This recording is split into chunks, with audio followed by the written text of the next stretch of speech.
Good afternoon, good morning, good evening. Welcome to those people who have joined.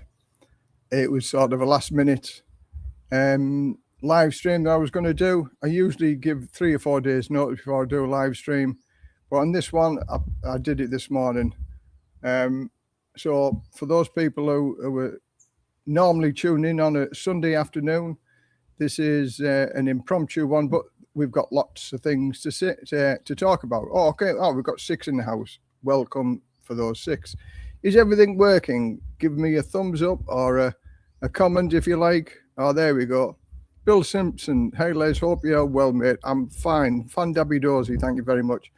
Okay, Dave. Good to me. I watched your man cave video this morning with your second man cave. Every man needs a man cave. You've got a fantastic workshop there. I enjoyed watching it. I don't quite have as many tools as you, but I enjoy it.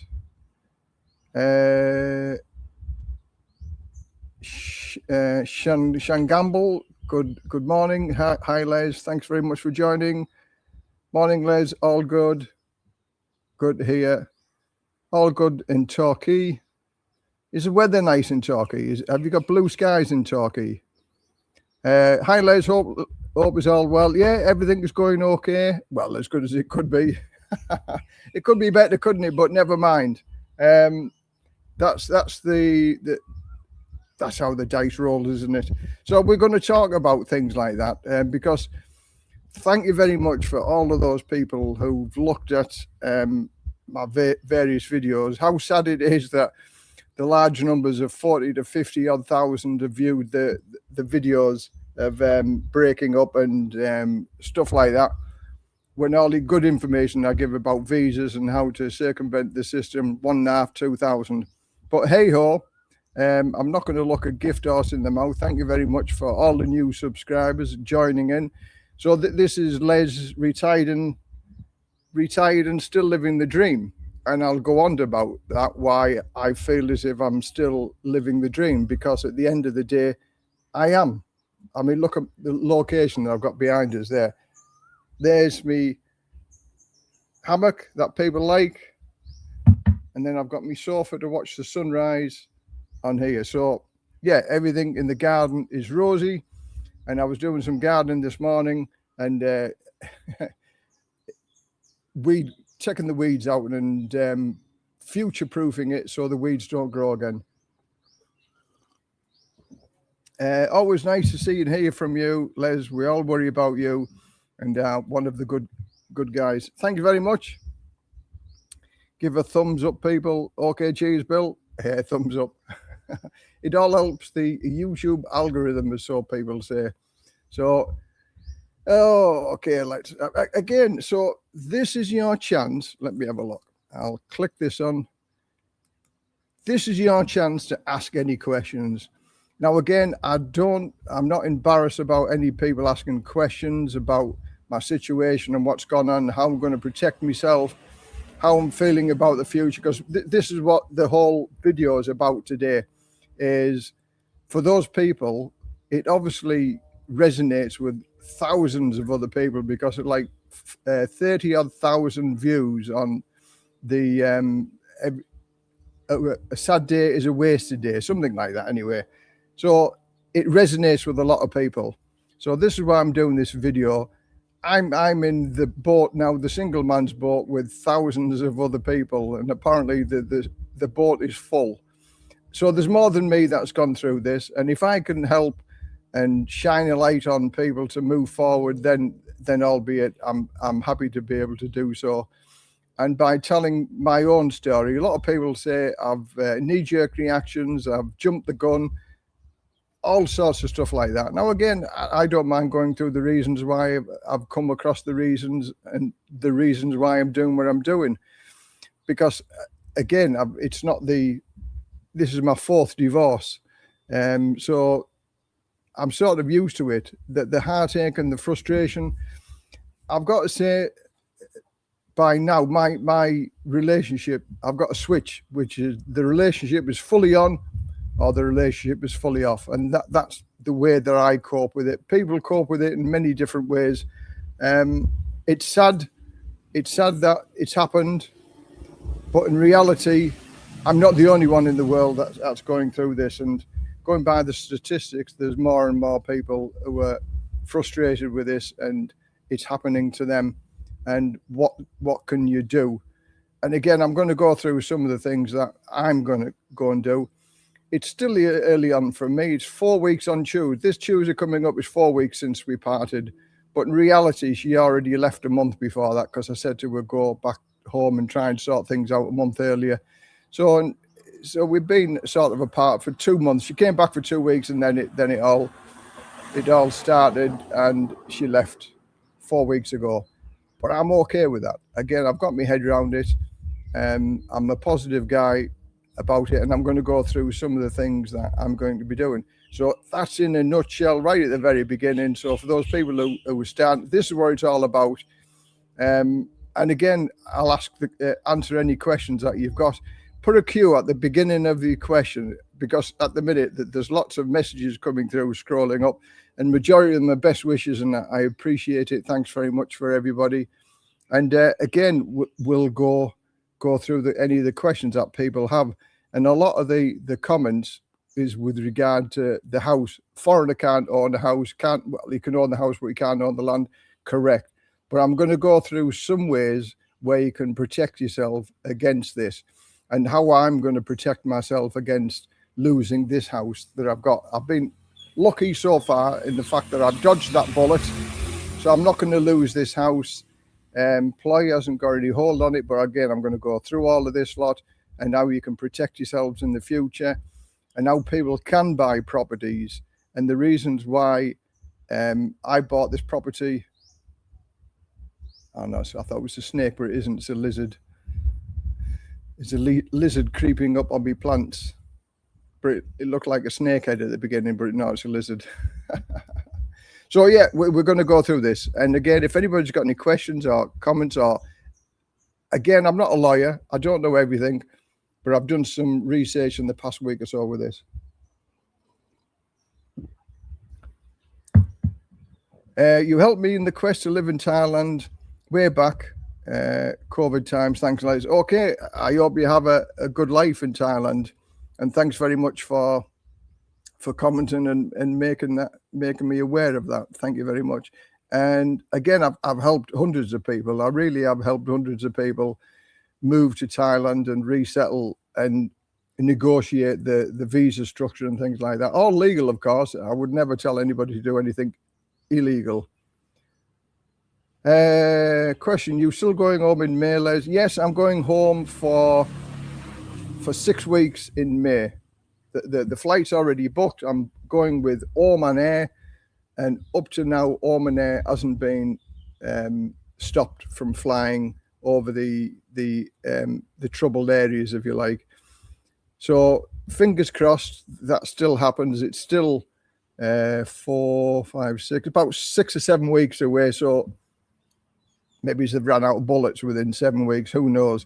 But I'm coming back on June the 9th. On June the 9th, I fly back to Thailand for 2 weeks, and then I'm going to the Philippines for a month. But again, all will be talked about, the reasons why I'm doing this, and my reasons for doing it. You know, it might not suit everybody, but when all's said and done, this is what my feelings are, and it's open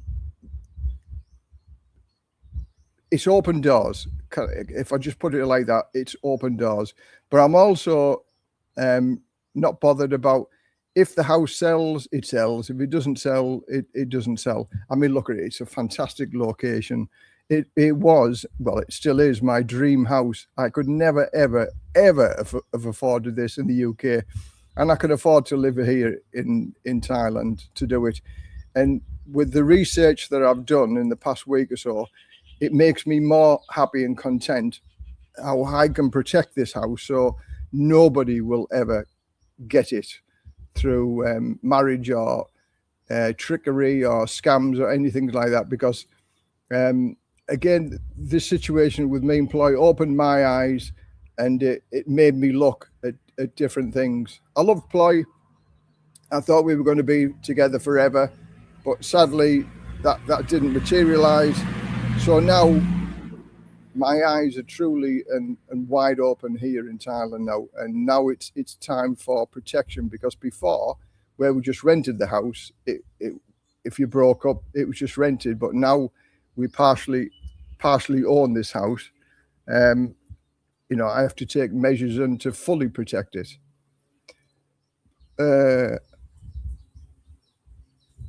How are the clinics regarding prostate treatment? I have no idea. I've never had to go for a prostate examination. But it's like everywhere else, isn't it? There's world-class healthcare here in Thailand. So I would imagine if you need to go and get your prostate checked, it'll be just the same as everywhere else, but you'll certainly get it done a lot quicker here in Thailand than you would do in the UK. The waiting list in the UK is terrible. Just going on a little bit from that about the UK and all before we get into the nitty gritty and the meaty stuff, I want to show you this. Again, I've been at home. I've had a few days away, put it like that, in the month. So I've had at most 7 days away in the past month or so. And I just want to show everybody, because we're watching the news and they're on with all of this carry on that's going on in the Middle East. It says energy bills are going to go up by at least £300 a year. In comparison to what they said, we're going to save everybody £100, £150, but it's going up £300. The mortgages are going to go up because of the trouble, things like that. Petrol has gone up, diesel's gone up, everything's gone up. Mortgages are likely to go up. I got my electricity bill yesterday for this. Okay, this is 3 weeks, and I'm going to show you my electricity bill. That is 302 baht. 302 baht for 3 weeks, which is roughly about £7. So you could live off here for the most what people pay for their electricity bills in the UK. This house that I'm living in now, before we used to rent this for 12,000 baht a month. That's about 250, 260 pounds, something like that. And some people pay their energy bill is that amount of money every month. And again, with an energy bill of £7, whilst we've lived here for the past 8 years, it's never, ever, ever been over 1,000 baht, which is about 25 quid. So again, I'm still living the dream. Beautiful blue skies behind me. It's beautiful, warm. I've got the fan on in that direction, coming just to keep me cool, because we are getting into hot season now, and it's cooling down. It's getting hotter and stickier. Wishing you luck. Go to the Philippines next time. They make beautiful partners. I'm going to the Philippines to have a look, and say we'll come on to the reasons why I'm going to the Philippines. Do you own it, Les? I thought you could not own property. Okay, let's go through. Let's start with this nitty gritty then. You can own the house, but I can never own the land that it sits on. So there's ways and means of buying it. So many people say that you can't own it, you can't buy it. And let me tell you the reason why I bought this house, because we were just renting this house. So me and Ploy were together for 5 years before I decided to buy this house. So in essence, within 5 years, I think you get a feeling whether you're going to be long-term with somebody or not. So I would never, ever have done this if you're just being as a couple for a year or 2 years or something like that. You have to be sure that this is what you want to do, because the fallout over this is that you could lose the house if you don't take precautions. And this is what we're going to go about, is the precautions. And looking upon it is that, is it 100% guaranteed that you're going to live for the rest of your life together? No, nothing is guaranteed in life. This was a curveball for me. Never seen it coming. Didn't think it would ever happen, but it did. But thankfully, because of the conditions I put on buying this house, is what's protected me when all's said and done.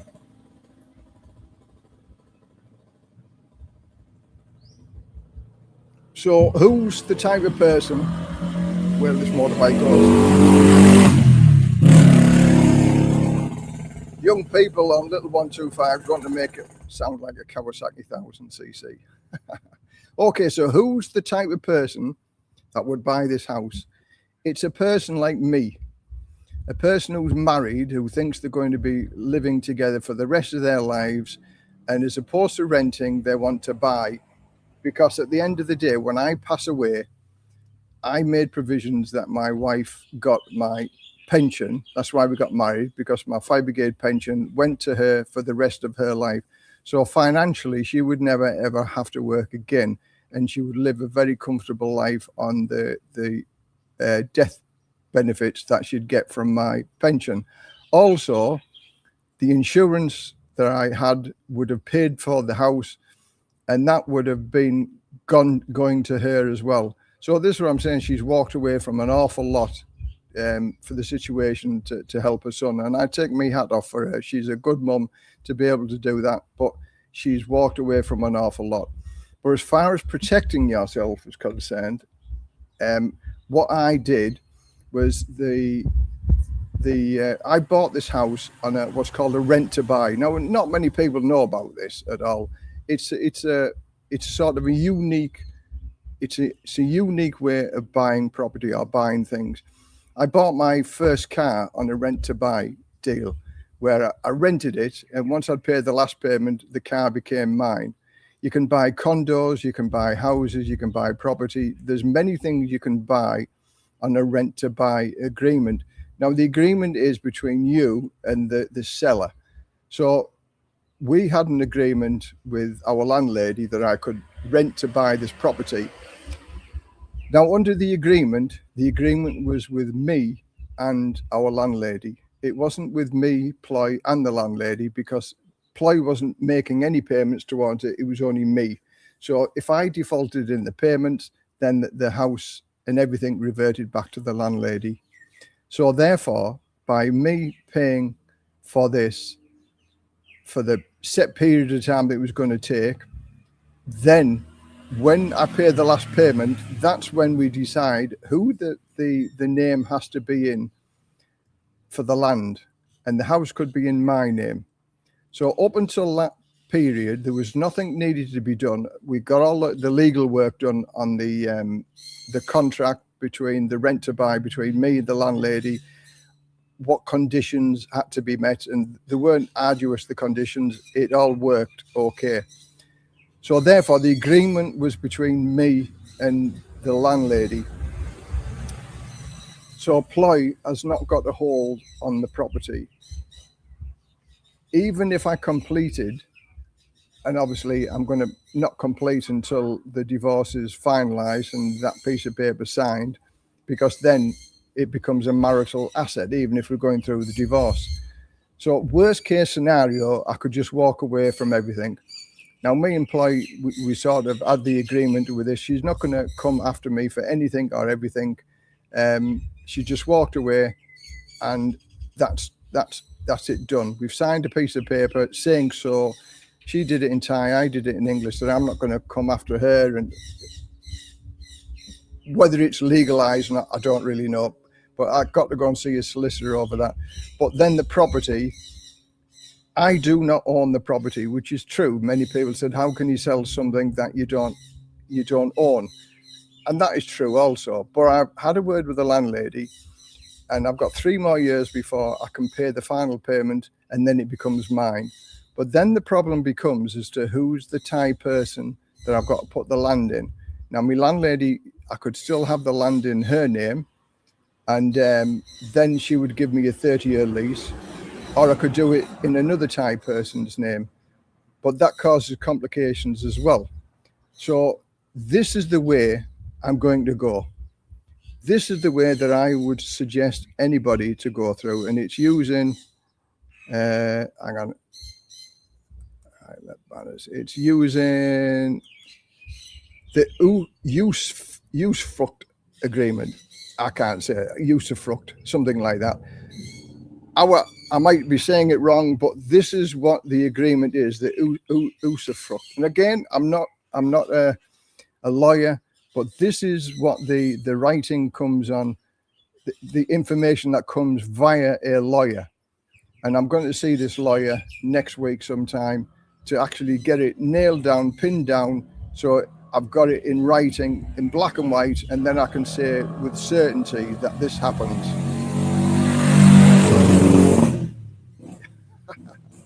He's got to be about 13-year-old. So, okay, then this is the wording from the lawyer's office. Usufruct agreement.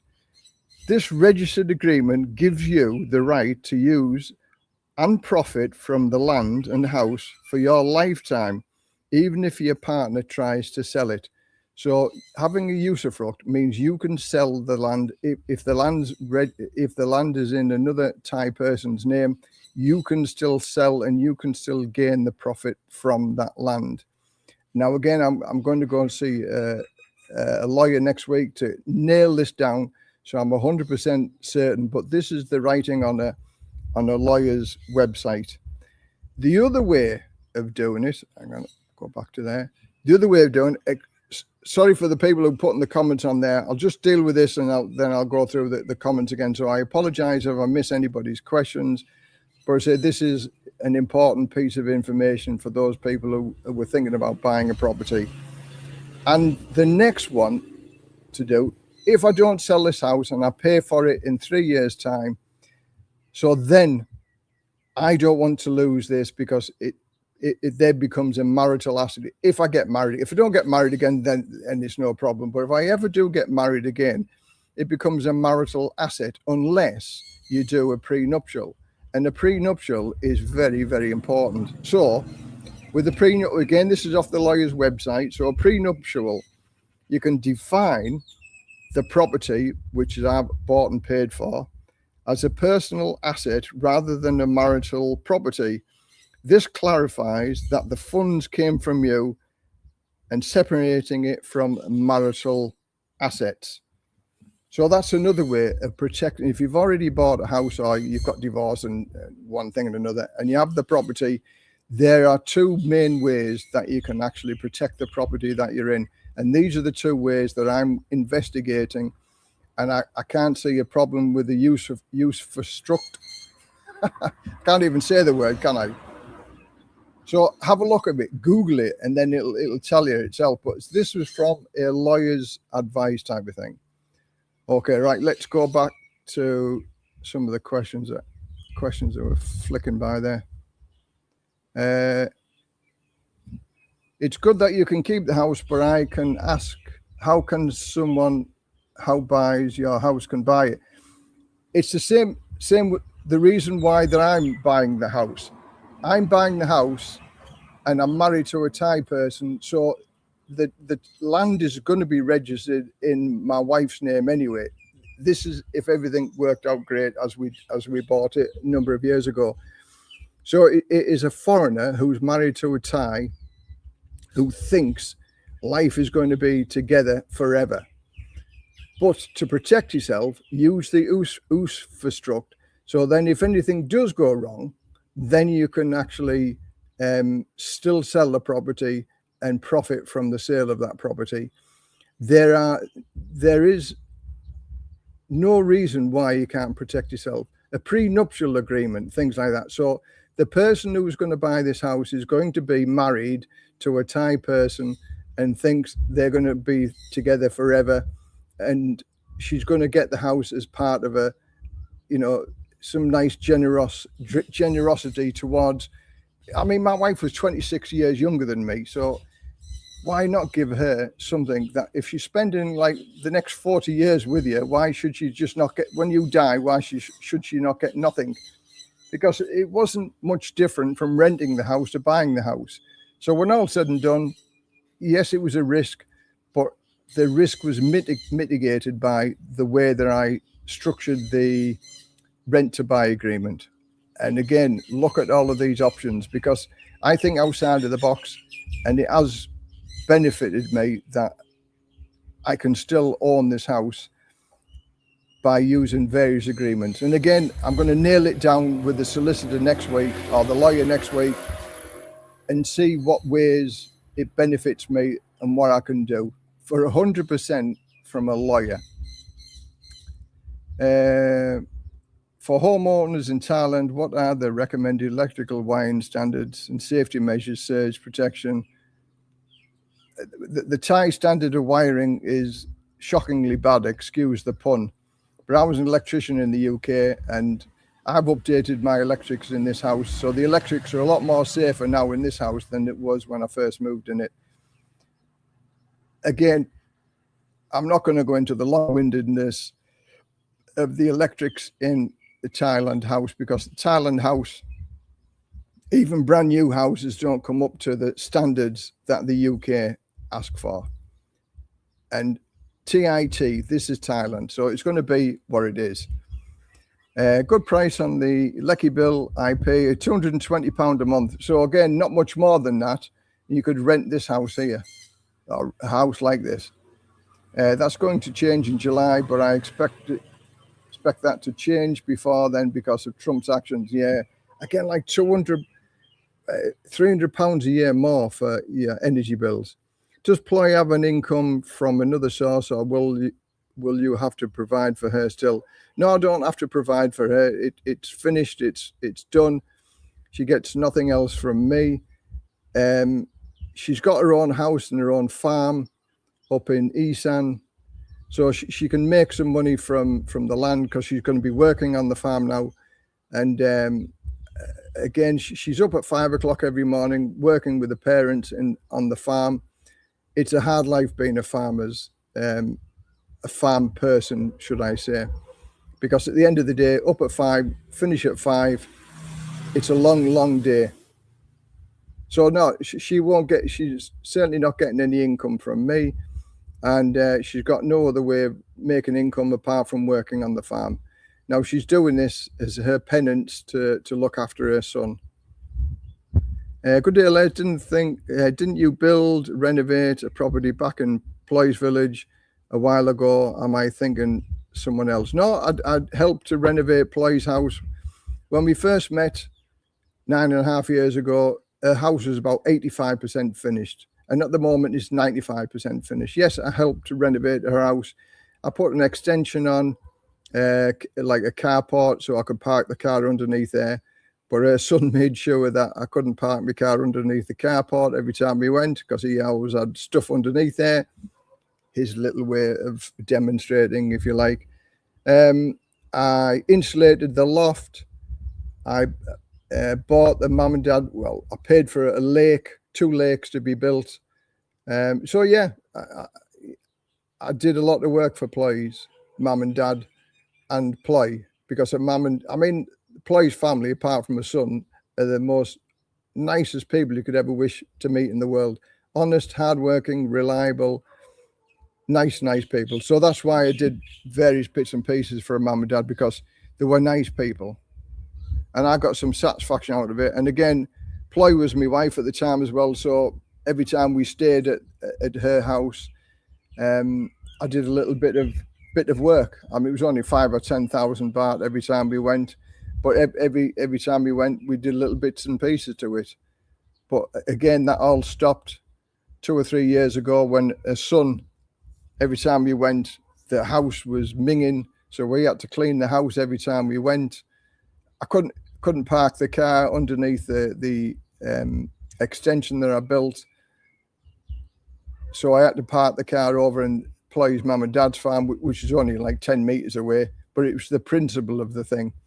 So why should I spend any money when he's very ungrateful and very anti-Les? That's probably the politest way I can put it, anti-Les. And so why should I? I mean, the shower needed replacing, the pump needed replacing. So altogether, another 10,000 baht.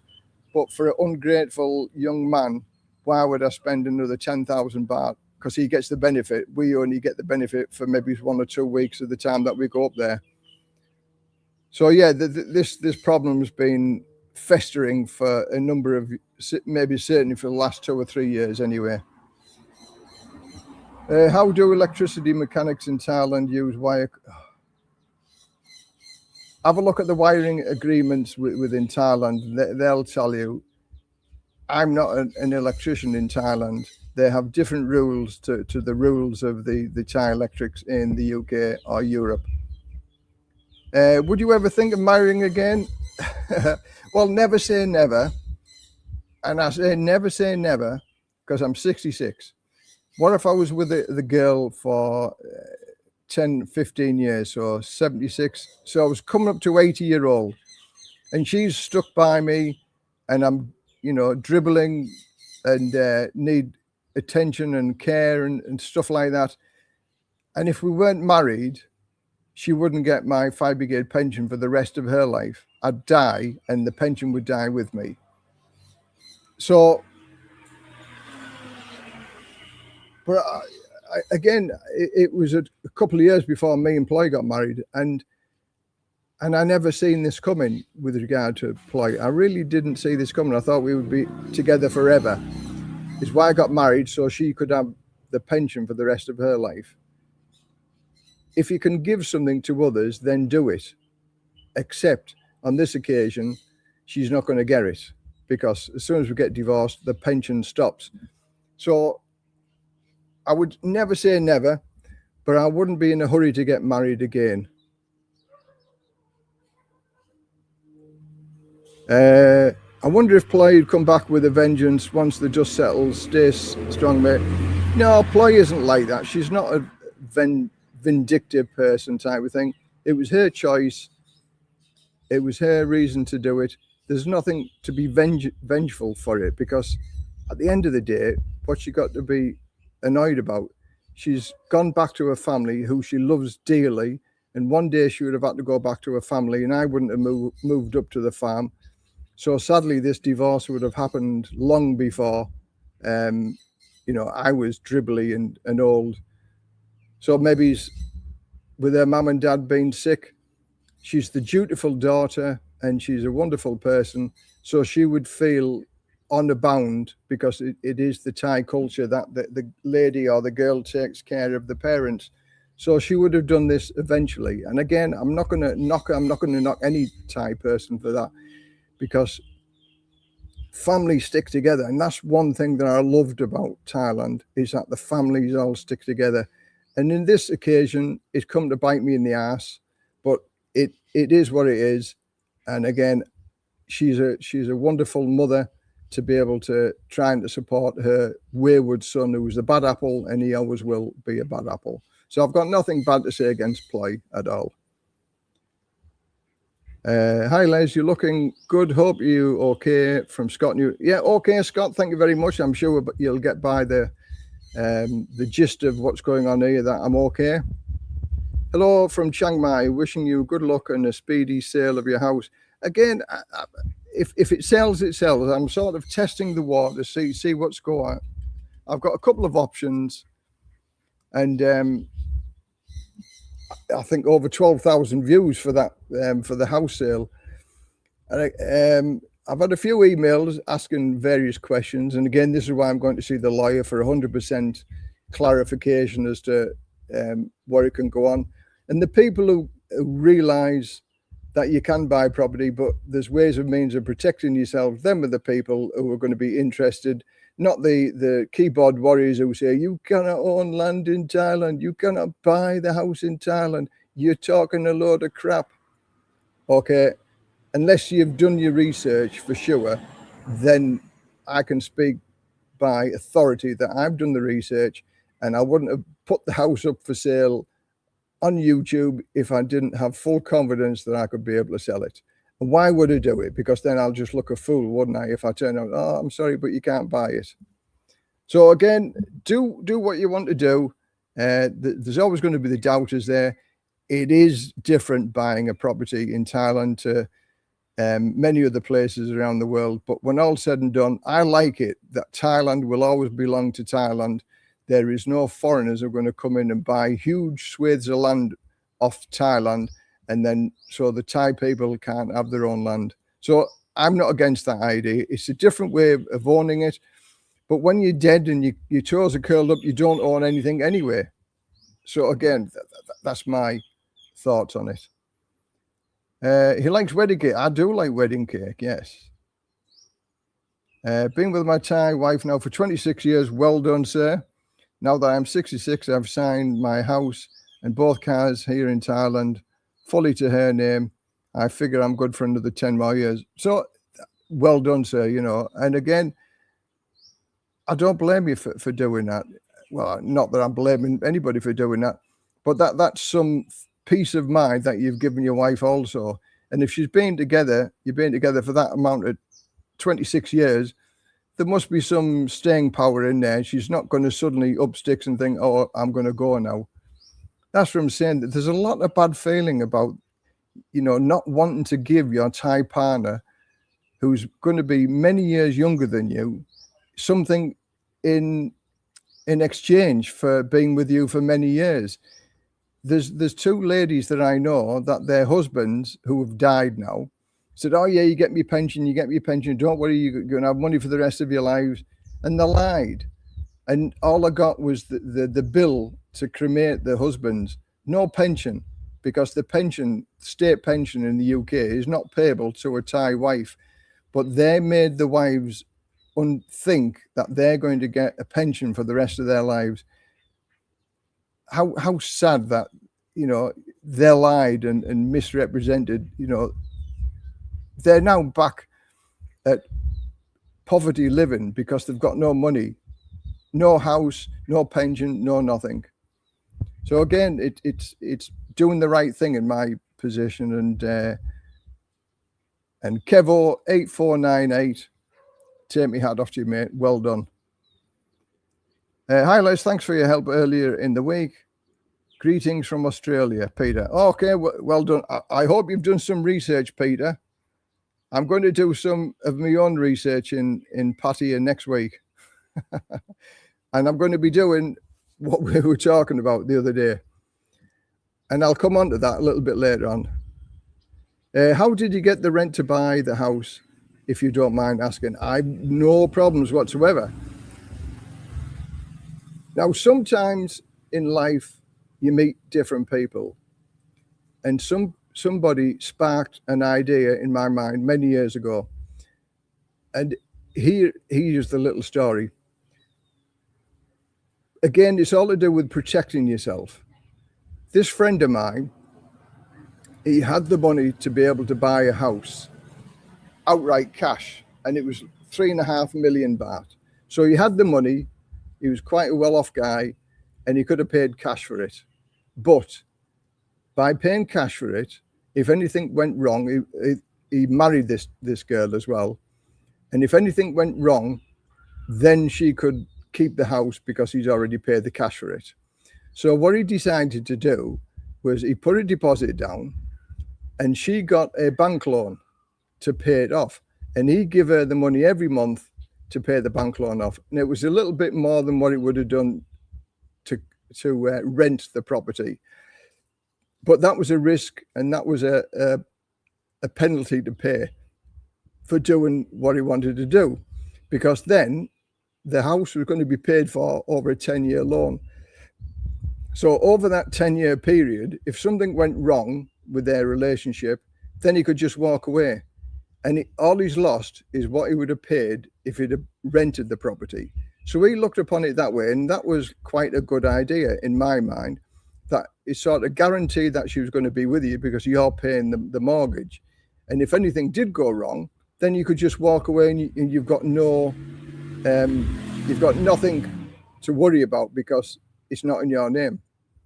And sadly, that's what did happen. A number of years later, he did fall out and he walked away, and she still got the loan for the house to pay. So that was a protection. That was a protection that he looked at. So for me, that jiggled a few little things in my mind, thinking, okay, I bought the car on a rent to buy. I wonder if I knew you could buy condos on a rent to buy. So we looked at several properties to see whether we could rent to buy the properties. And we looked at about 15 houses, something like that. And my ideal term was a 10-year plan. For a lot of people, we were looking at houses up to 3 million baht. For a lot of people, 3 million over 10 years it was too long for them. They wanted to sell it now. They wanted the money now.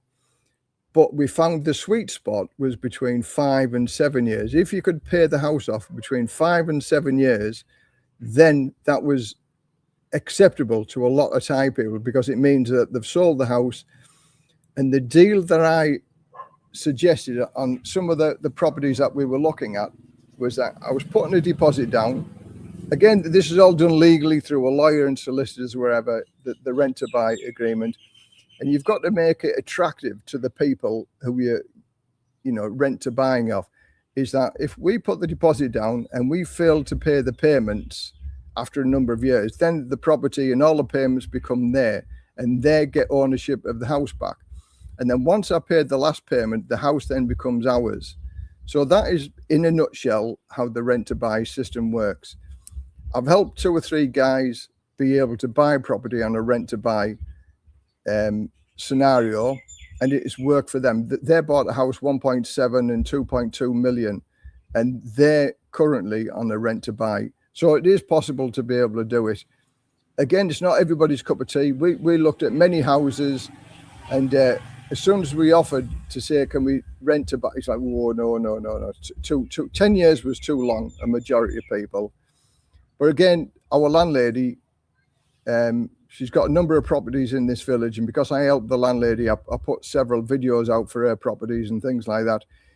So I've helped her over the past 12 years of knowing her by introducing people to her houses, and she's had some really long-term tenants, and one tenant was there for 11 years. So that was a good tenant for her.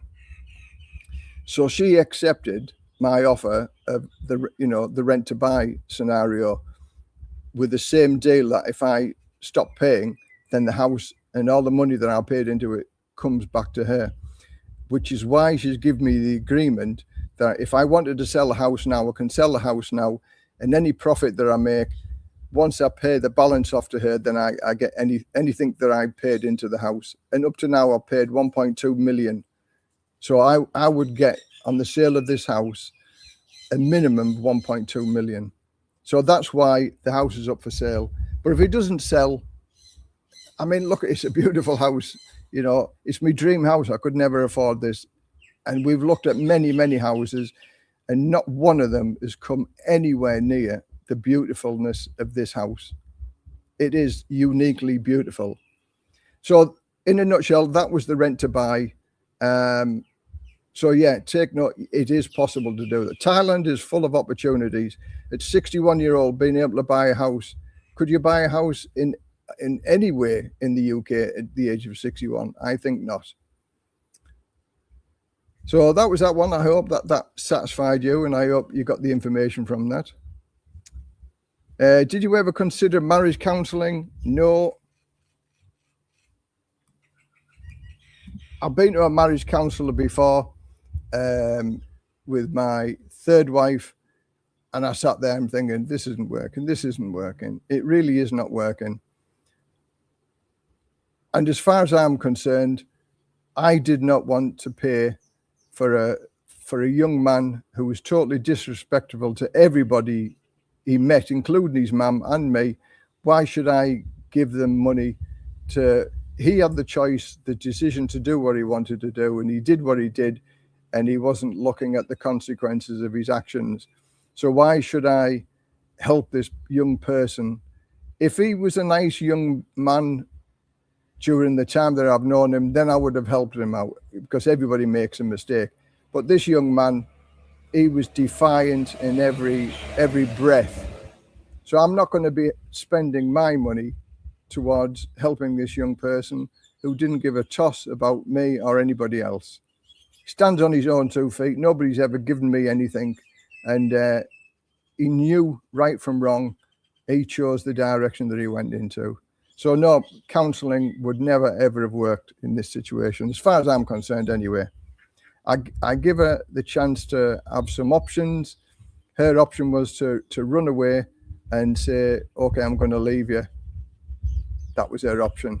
I had plenty, well, 2 or 3 solutions that could have solved the problem, but I wanted to hear it from her, and that was her situation. no other talking about it. It's just like, okay, I'm going to leave you. I'm going to go. Not let's talk about it. I don't want to leave you. How can we sort this out? She made her mind up. So why should I fight for somebody that wasn't prepared to fight to stay with me? In a nutshell. But hey ho, that's the way we go. Good day, Les. Good day. Thanks very much for joining. Why did you leave your former wife? My former wife, Chinese wife. We traveled around the world for 2 years, and then one day she said to me, I don't want to travel around anymore, Liz. I'm sick of living out of a suitcase. I want to go back to Redcar, where we met. I want to go back in the coffee shop where I met her, and I want to live back in the same apartment that she lived in. And I didn't. I said, we can live anywhere in the world, but you want to go back to Redcar? And she said, yes. And I said, well, I don't. So that was it. But the writing was on the wall with that one as well. We argued in every country. But I understand living out of a suitcase for 2 years isn't everybody's cup of tea, but I just loved it, me. The exciting places that we visited around the world for 2 years, 2 years of traveling, and I loved every minute of it. And this is where I'm going to start to do it again, a little bit more traveling. I just love travel. I just love seeing new places. That's why I'm looking at the Philippines. I've almost been everywhere in Thailand, but I've never been to anywhere in the Philippines. So the Philippines is a strong draw for me at the moment, and I'm looking forward to go there later on this year. I wouldn't sell the house to go traveling at this moment. Massive inflation is going to hit with the war in Iran. Better to have an asset than cash. Yeah, swings and roundabouts, isn't it? Swings and roundabouts. So we'll see what happens anyway. It's time to move on. Our future is in front of us and behind us all. Hang on. Always optimized. Yeah, I agree with you. And one of my favorite sayings is we've got more years behind us than we have left in front of us. I've had 3 of my friends die in the last 3 months. Again, all over 70-year-old, but the writing's on the wall, isn't it? I'm 66 this year, and people are dying at the age of 70 and 72.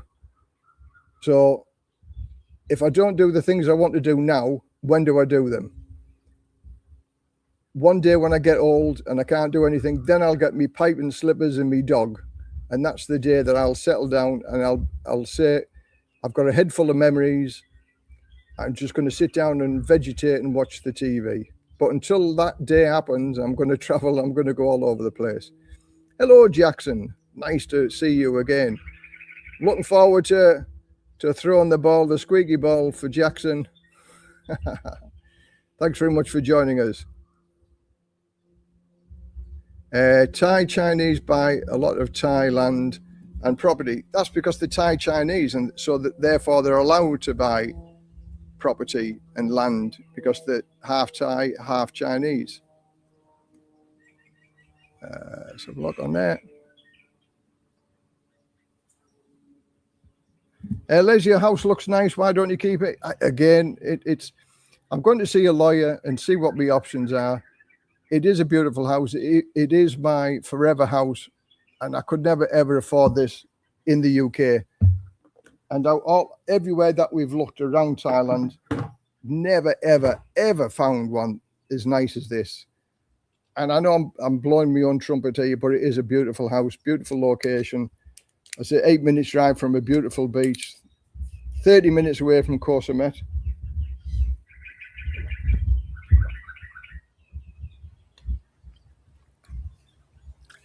Water dripping down my chin. So if it doesn't sell, nothing to worry about. Again, it's finished, paid for in 3 years, so then it's rent-free property, and majority of the rest of this year I'll be away anyway. So then that gives me 20 months. As from January, I'll have it paid for in 20 months. So let's see what happens. But I agree with you. I mean, it's a beautiful house. I was working in the garden this morning, sat had me cup of coffee, watching the sunrise, and I'm thinking, where would I find somewhere else like this? And the likelihood is that I wouldn't. But again, it gives me options, doesn't it? If somebody comes along and wants to buy it, then I'll look at other options. But if not, I'm not sad that it doesn't sell. Question, Les. Hi. If Ply's sons offer a successful Ply's son after a successful rehab and a year turned around to a very good man, would you admire him? Of course I would. I admire anybody who can turn from a bad person to a good person. But bearing in mind, in 10 years that I worked in the fire service, in my last 10 years, I was dealing with these type of people. I worked for the Prince's Trust for a year, and then within the fire brigade, I had a number of people that came onto various schemes that I did. People who used to steal cars, really, really bad people, drug dealers, drug takers, the scummiest of scummiest people that you could ever want. And they came on various courses that I ran in the fire brigade, because the fire brigade nowadays isn't just a fire brigade. We were viewed as a positive role model. And for all the students that I had in the year of running the Prince's Trust, and a few of them that were on drugs never ever came off drugs, never ever came off benefits, never ever wanted to get a job, because staying on benefits is the way to go, because they didn't want to work. So this bad apple is always going to be a bad apple. And I've got a friend who came up with a phrase, and I've used it several times, and I love this phrase. So just bear in mind what I'm saying is that he used to be an employer of like 90 odd people. So he was a manager. And his expression was, he said, I've met many hardworking people turn lazy. But he said, I've yet to meet one lazy person turn into a hardworking person. So statistically saying that this lazy, idle, good for nothing isn't going to be a pillar of society, and he's never ever going to change, because now other people are paying for his treatment, e.g. his mother, also paying for his motorbike, because his mother signed for a motorbike for him, not just a little Honda Wave, something like that, a 110c or 20cc. It had to be a PCX, isn't he? So he's already trying to be above his station. He's just a farm worker when all's said and done, because he left school early, so he didn't get any qualifications, even though he was a clever young man. So therefore, he's made his bed, and now he has to lie in it, but other people are paying for him.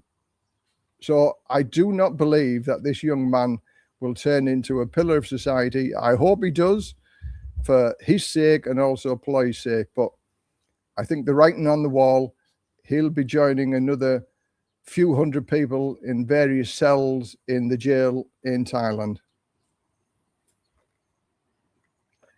I predicted, maybe it's 4 or 5 years ago, and I said to Ply, your son is going to get into trouble one day. And she said, he won't. He's not like that. And I'm right, correct. Yeah, so I hope for the best for him, but I fear not. I think he won't stick the 4 or 5 months in the rehabilitation centre. I think he'll leave because he'll think, oh, I don't need it now, I'm okay. Good afternoon, Les. Will you stay long-term in Thailand and in around Rayong? If you come to Loy, welcome to my house.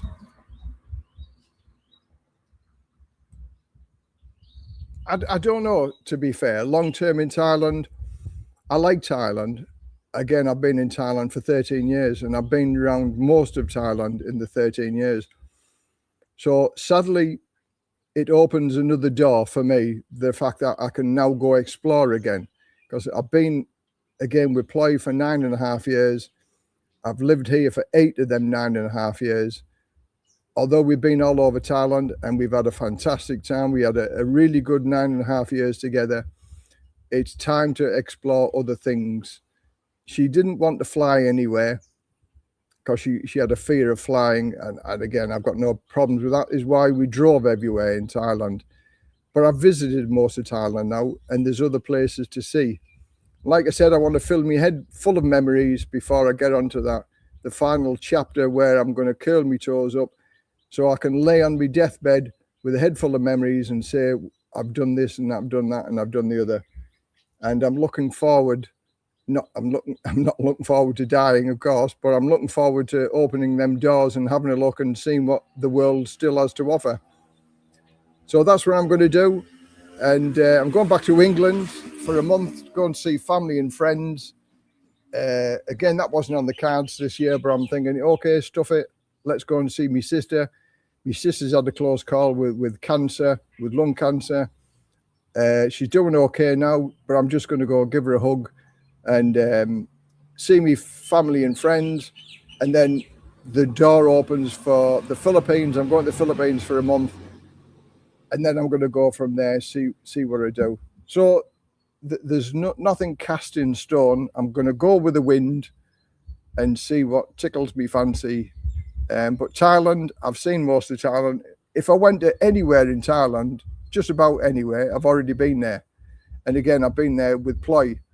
So again, it's just going to bring back memories. Oh, me and Ploy did this, me and Ploy did that. I want another destination where I haven't been with anybody. And that is the Philippines up to now. Us Northerners are made of strong stuff, and you always come across as a level-headed guy. I'm sure you'll be spot on with your house sale. Yeah, thanks very much for that. Again, Northerners are the nicest, friendliest people in the whole of England. You know, anybody past the Watford Gap. And again, Northerners are wonderful people. Thanks very much for that.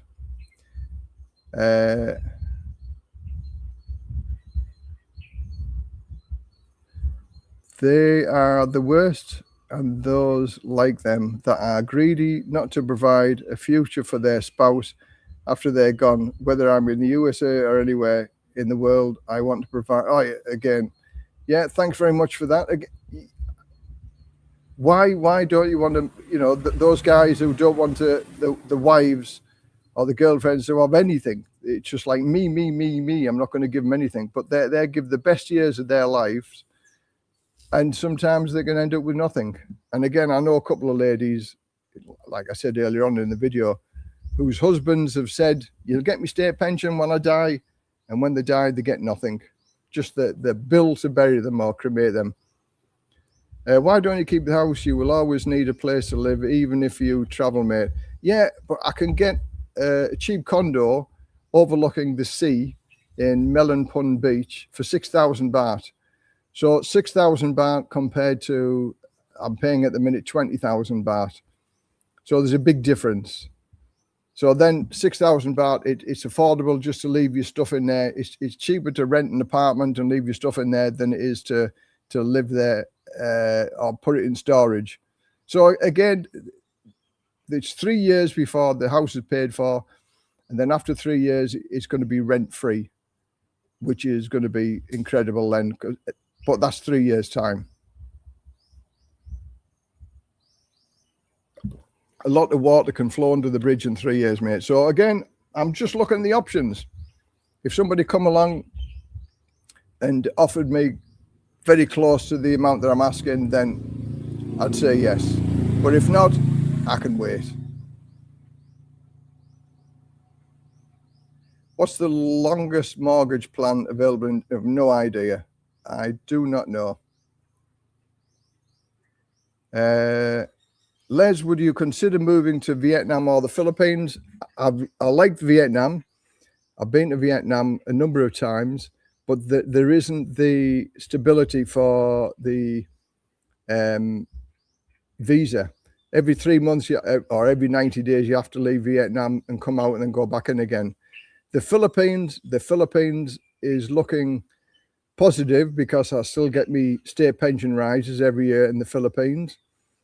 And if you have £15,000 or $15,000 in the bank, you can get a lifetime visa with multiple entries in and out of the Philippines.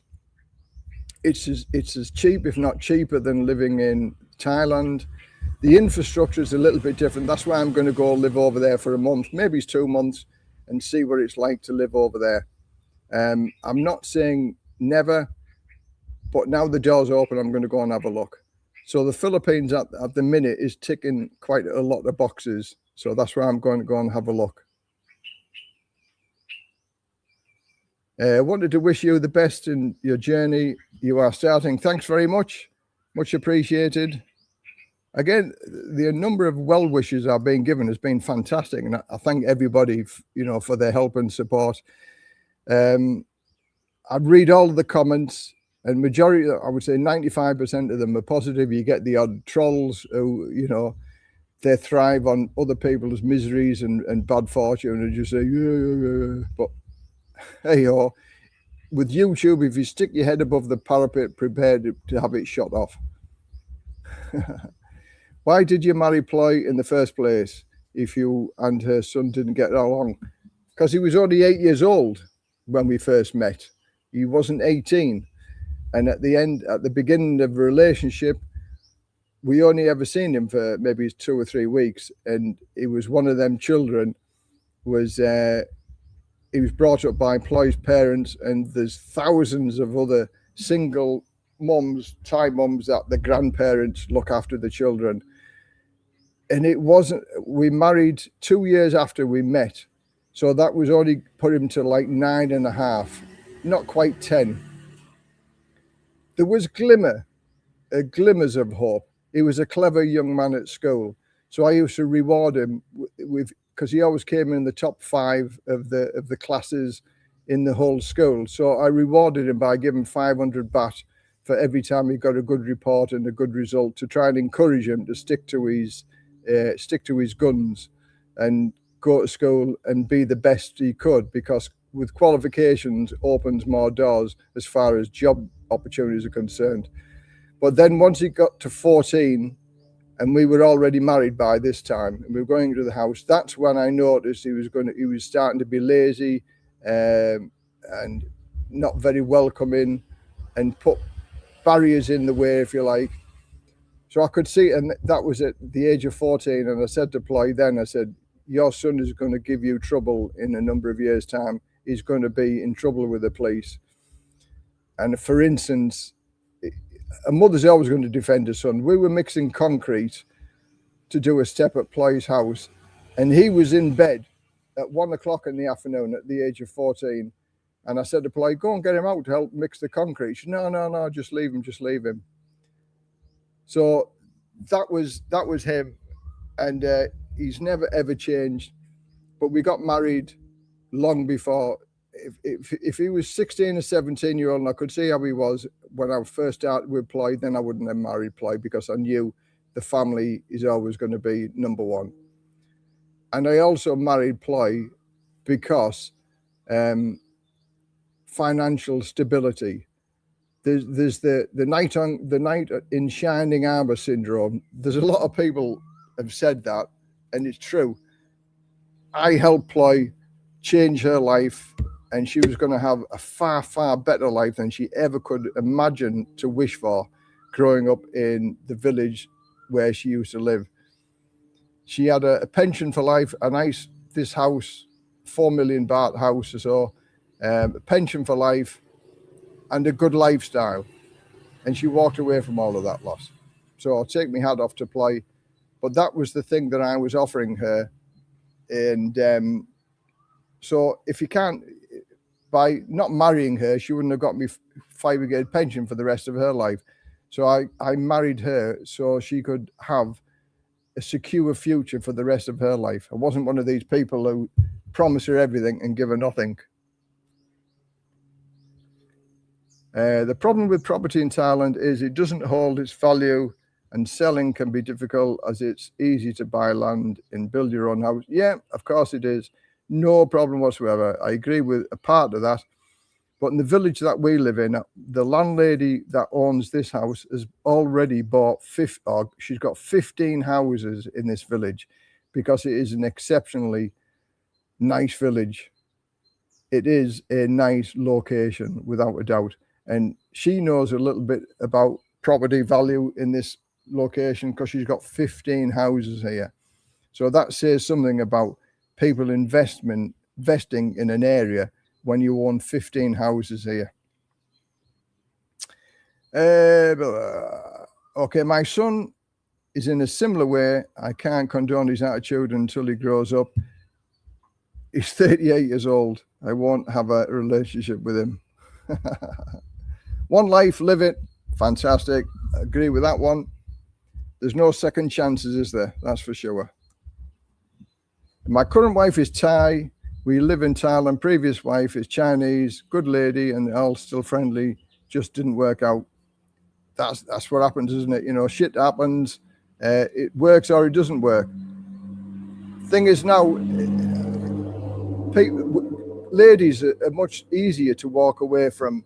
I admire people who've been married for 20, 30 years because I think they've gone through their problems. They've sorted them out and they're still together 25, 30 years. I've never had a wife or a lady that sat down and said, okay, let's discuss it. Let's see what we can fix. Let's see how we can get over this problem. It's always been me who said, can we talk about it? Let's sort it out. I said, there's no need to get divorced. No need to, you know, to split up over this. Let's get it sorted. So this time I thought, give me your solution. Give me your answer, what you wanted. And her answer was to walk away.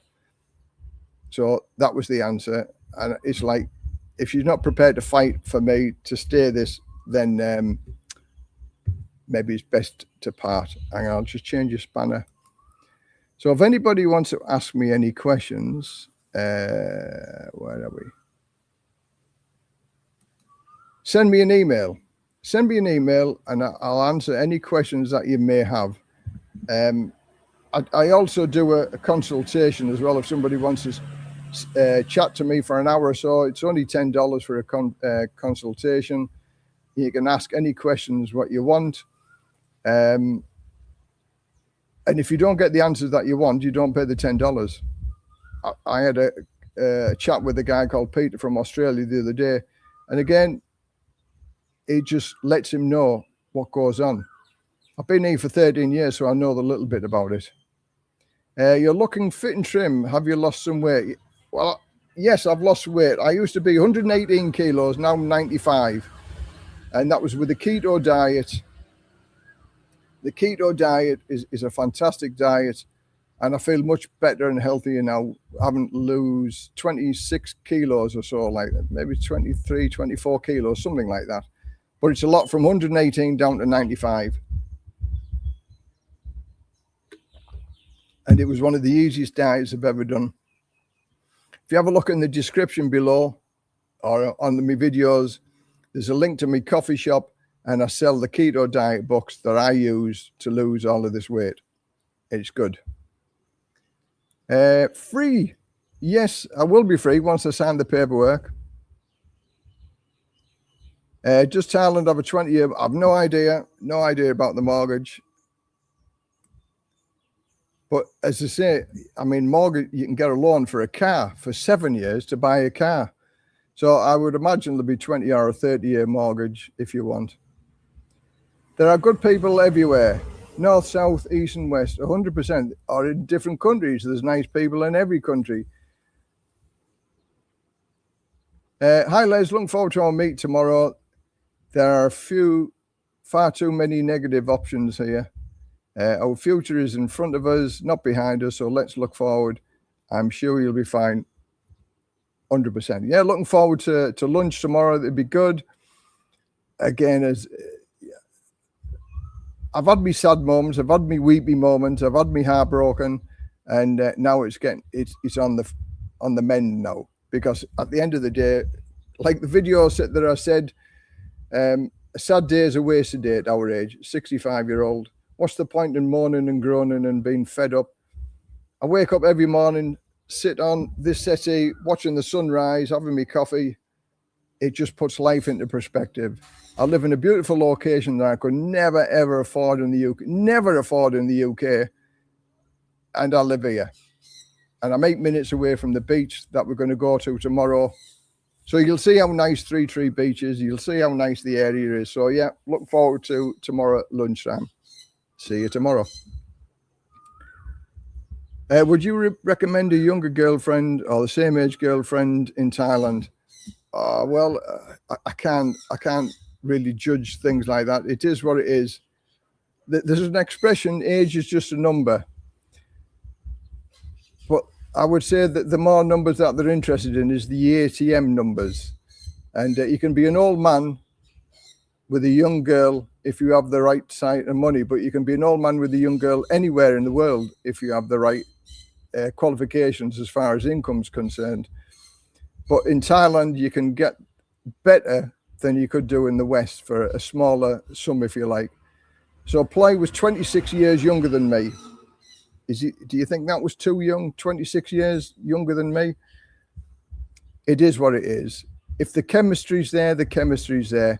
And I've got to say, me and Ply, the chemistry was there. We had a good time together. And we enjoyed life together. She was happy to go pack a suitcase and go on holiday. There's other guys that I know who've got a Thai wife or a Thai girlfriend, doesn't want to go anywhere with them. Just like, oh, you go, I'll just stay at home.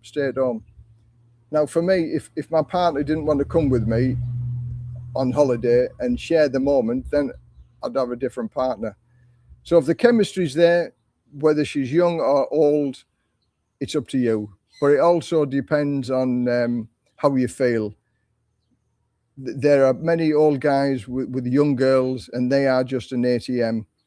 So it's the feeling that you get. If it feels wrong, it is wrong. But if it feels okay, well, just go with the flow. Pardon me. Get a health check when you're back in the UK. I know it's a pain, but worth peace of mind. I had a health check in Thailand. I had the CT scan done of my lungs and my heart, and I was quite happy with the results, so I'm okay with that. But yeah, I'm going to go down to the doctors just so they know that I'm still on the list, and go and see the doctor and just go and see what is available. Question, Les. I am in Cambodia looking at an alternative to Thailand. Visa easy to get on 90-day reporting. Is it somewhere you would consider? Now, I've never been to Cambodia. The only two places that I know of Cambodia is Siem Reap and Sihanoukville. Them the only two places. Sihanoukville, I've heard there's lots of casinos there and there's lots of trouble there. But again, what I've heard and the reality of it is totally different. But I certainly will go have a look at Cambodia. Again, it's a lot easier in Cambodia than it is in Thailand. So the doors open, that's another door. So the doors open on the Philippines, the doors open on Cambodia. Laos, I don't know about Laos, it's supposed to be stunningly beautiful. I don't need a lot. I could live in a tin shack on the beach if needed be. I used to live in a tin shed or tin garage in France, and I loved it. So as far as having a big property, nice property, I'm going to have an increase in pension by the end of this year. So that just opens up a lot more doors as well. It's disposable income. And I'm looking forward to that as well. Dude, why do you care about women? Grow up and live a boss life. You sound weak as okay. Well, if you want to be a chauvinist person like that, like why do you care about women? Why should women care about you then? So we'll just we shall do a bit of that. Okay. Enjoy. Will Ply have no claim over any cash you paid into the house when you were married? No, not at all, because it's a rent to buy, so it was just rent. Until I paid the last payment, it's still rent income. And I paid it and she hasn't paid anything. So it's not a marital asset because it still belongs to other people. And this is what I looked at in the very, very early stages. So again, I'm safe with that. But if I pay the last payment and we're still married, so if we're still married over in 3 years' time, and I pay the last payment, then it becomes, even though we're going through a divorce, it still becomes a marital asset because I haven't got divorced. So therefore, we've both signed the piece of paper already but it's not legal with a solicitor to say, you know, we want nothing from each other. She's already got a house and a farm. She's okay. She's asset rich but cash poor, but she's got enough money saved up for at least even if she didn't work for a full year, she's not a poor girl. So therefore, she's okay. So I don't think she's going to come back down to me, but nobody knows 100% for sure. And so as soon as we get divorced, that'll be sorted out. But as far as I'm concerned, she's got nothing that she can do.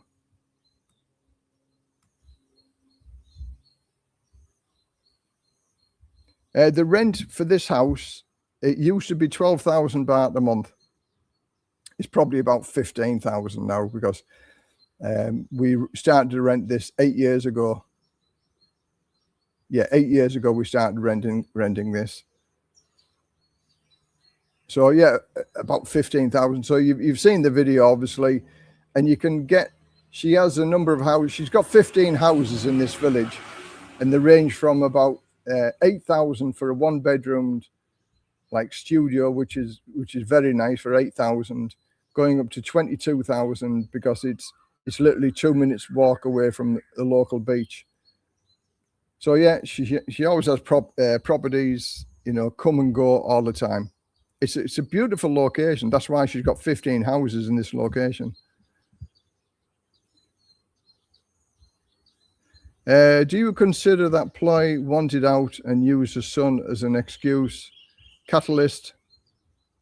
I don't think so, no. But to be fair and honest, and looking at the cold light of day now, I think the split up was on the cards for the future.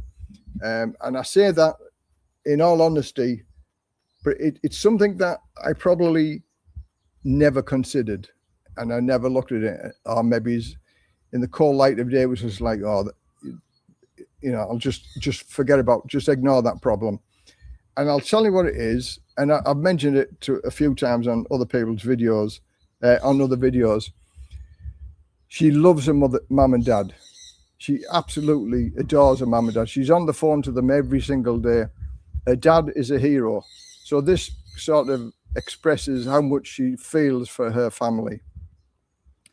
Come the day that her mum and dad are sick and somebody needs to take care of them, it's expected in Thai culture that the daughter will do that. So I think at one time or another in the near future, Plywood says, I need to go up to the farm to take care of mum and dad. So are you going to come up to the farm and live with us, or are you going to stay here? So, which means a separate life, because she's up there taking care of her mum and dad, and I'm down here, and I would go up to the farm every 2 or 3 weeks. So that's a lifestyle that I didn't want. I wouldn't choose to live on the farm because I'm the only foreigner in the whole village, and it's in the middle of nowhere. I couldn't live the lifestyle like that. So Ploy would be duty bound to go take care of her mum and dad. So she would have then said, I'm leaving because I have to go and take care of mum and dad. Because she already has a house and a farm up there. She's not a poor girl, never has been a poor girl. But she's got her own house and her own farm and an income because she's working every day on the farm. So I don't think she used her son as an excuse for that, but it certainly helped because her dad at the minute is suffering from gout.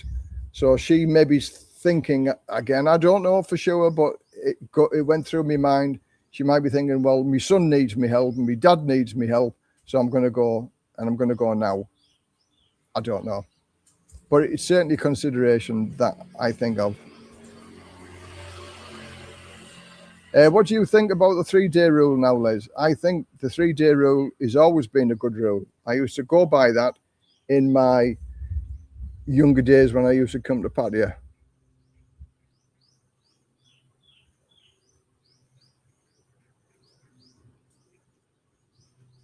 Yeah, what's that? Okay, let's see what somebody put there. How does it even make sense? 12K a month for a yearly rent, 144 in 10 years. You would have paid rent 1.44 million, that's worth 4 million now. Your landlord understands basic maths. Our landlord is a very clever lady. She is a very clever lady.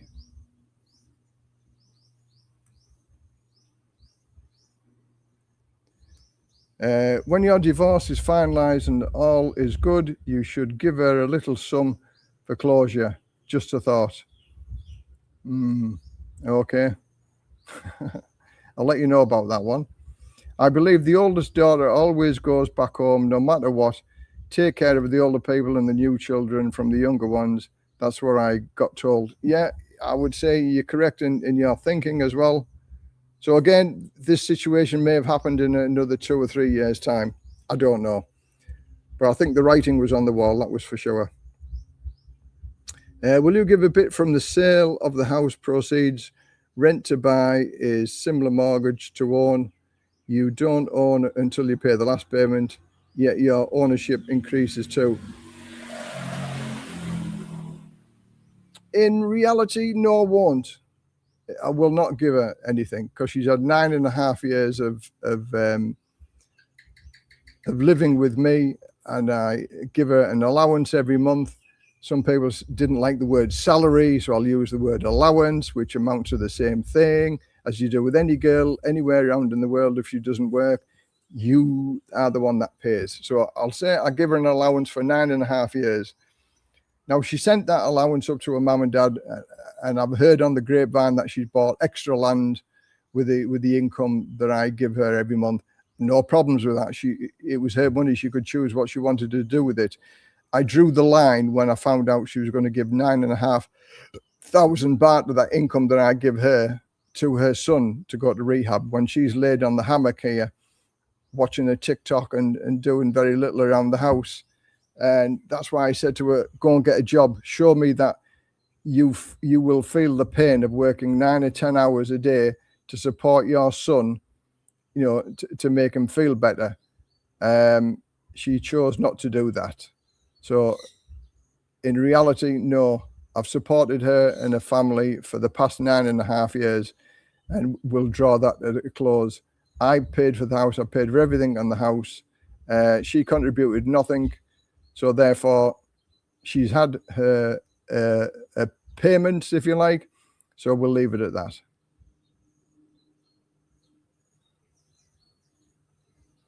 I disagree with giving her anything over the. Yeah, she took the decision to walk away. 100%, I agree with that. I love your attitude, Les. Thanks very much. Some people like it, some people don't. But I am what I am. We're all different. And if we were all the same, it would be a boring world that we live in, wasn't it? Les, I worked with Philippines, and they said the places to visit are Palawan, El Nido, Boracay. Yeah, there's some of them places. Dumaguete, my friend lives near Dumaguete, so that's where I'll be starting my journey, if you like, in Dumaguete. There's 7,000 islands apparently around the Philippines. My advice to all Farang wanting to be on long-term relationship with a Thai and a Filipino, make sure to visit the family and find out if there will be trouble to you or not. This is crucial. I agree. You can look, but you can't see. Again, her son was 8 years old when we first met. I couldn't see this coming. I could see it at 14, but then we'd already been in the relationship for 6 years. So therefore, the writing was on the wall then. But if you meet a Thai girl or a Filipino girl and their son's 12 to 14-year-old and you get the gist of he's already going down that road, then you know there's trouble to come. So yeah, I mean, that's a good bit of advice. Have a look at what you're getting yourself into. Because, you know, the adage is if you marry a Thai girl or a Filipino girl, you marry the family as well. And if the family are always on the want, then it's not a good relationship.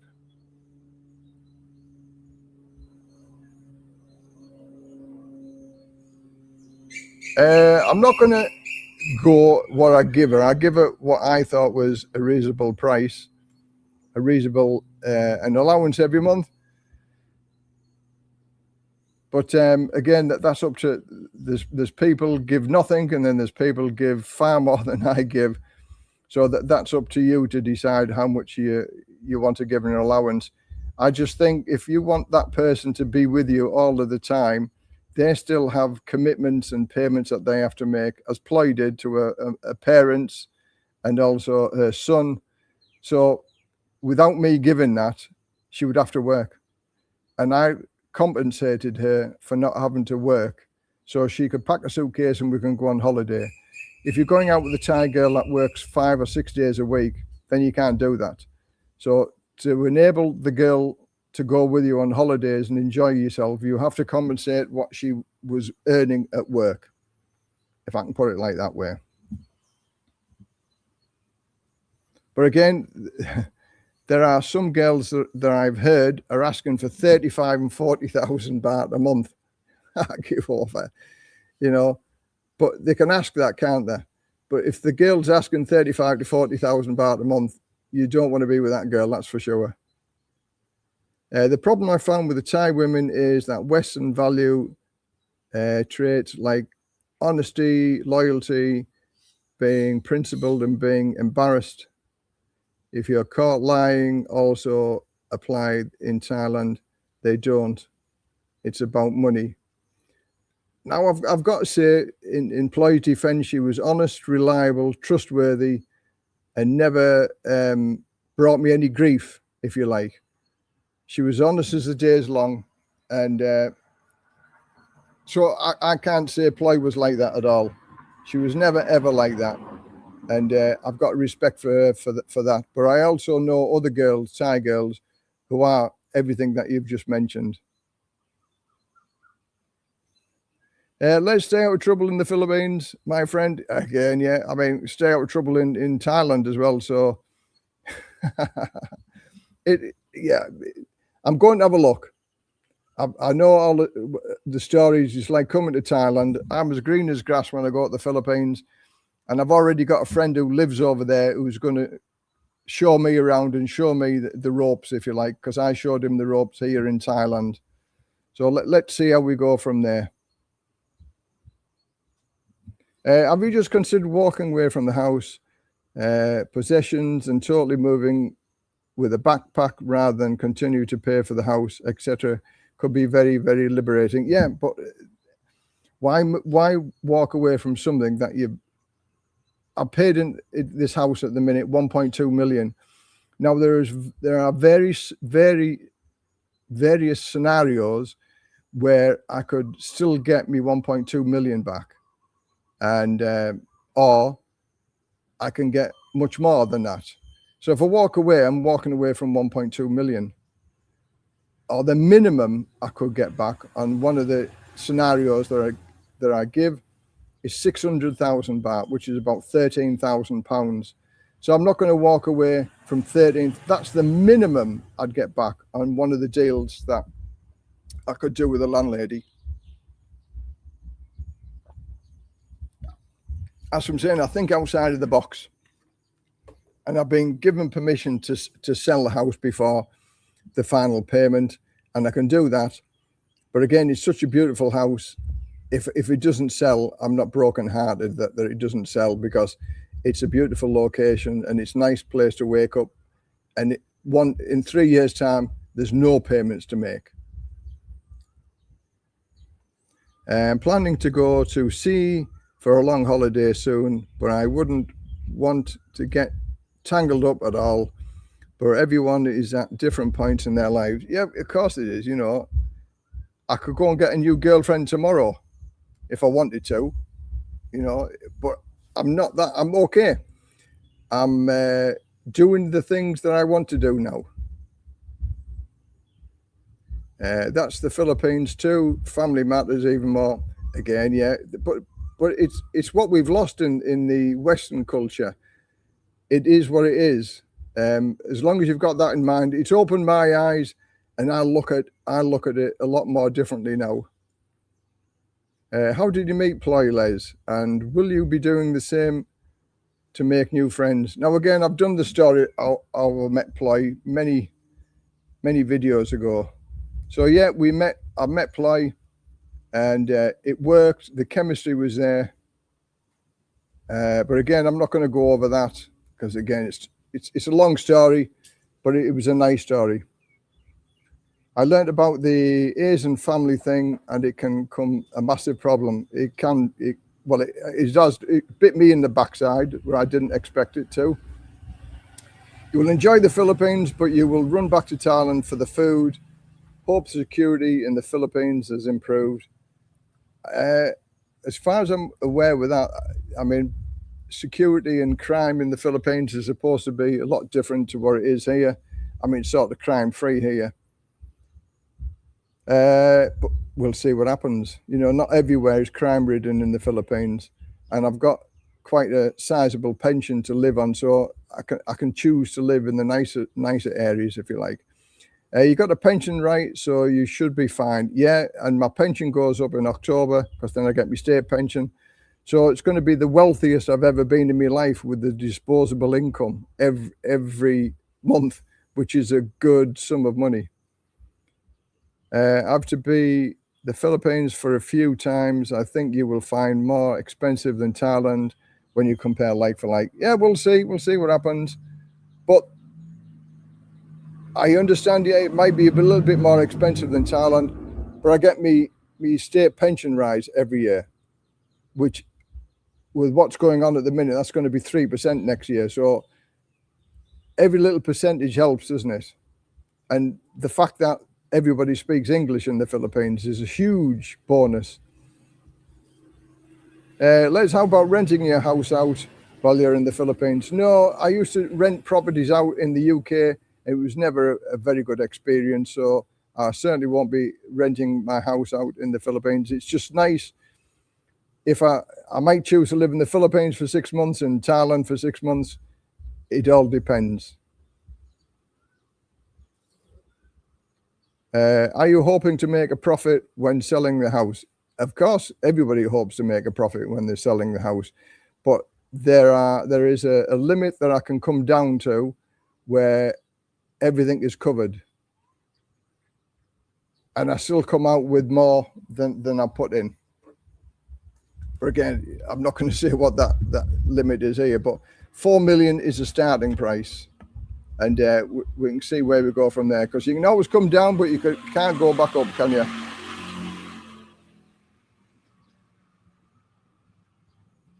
Just woke up. Have I missed much? No. Again, we've been going at it now for 1.5 hours. So have a look on the catch up. We've talked about many things over here, no problem. Your house is amazing. You should try and keep it or rent it out as a holding more. Cash is worthless because of inflation. Swings and roundabouts with that, I've got to say. Hi, mate. Hope you're keeping well. Watching from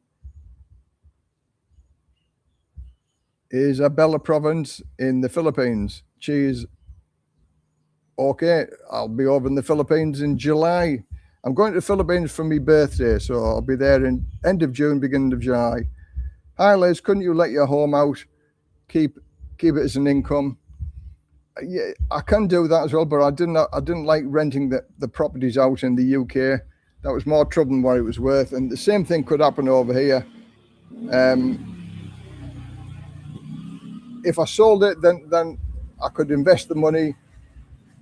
And my theory on for me, because I've got nobody to leave the money to. My daughters aren't going to get anything. That I want, when I die, I want to owe the bank £1. Then I've spent all the money on me, and I've had a good time with it. So that's what I would do. I would actually either invest the money and give it to a good cause when I pass, or just spend it on mucky women and beer.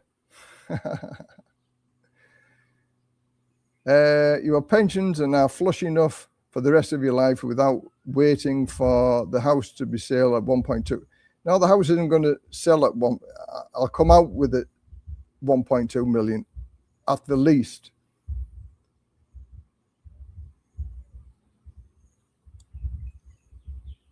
So there's many ways of looking, but again, the finances, it sort of there's many little things that can come out of it. And, you know, either paying the house off in 3 years, and then I've got no payments to pay, and then I always have something to come back to, and it's a beautiful swings and roundabouts, mate. So I'm just testing the water to see what happens. A bit of disposable will make you feel good for sure. Can treat yourself. I can do that now. Yeah, I've got a lot more disposable income now that I can just spend it, and it doesn't even make a dent in the money that I've spent this year.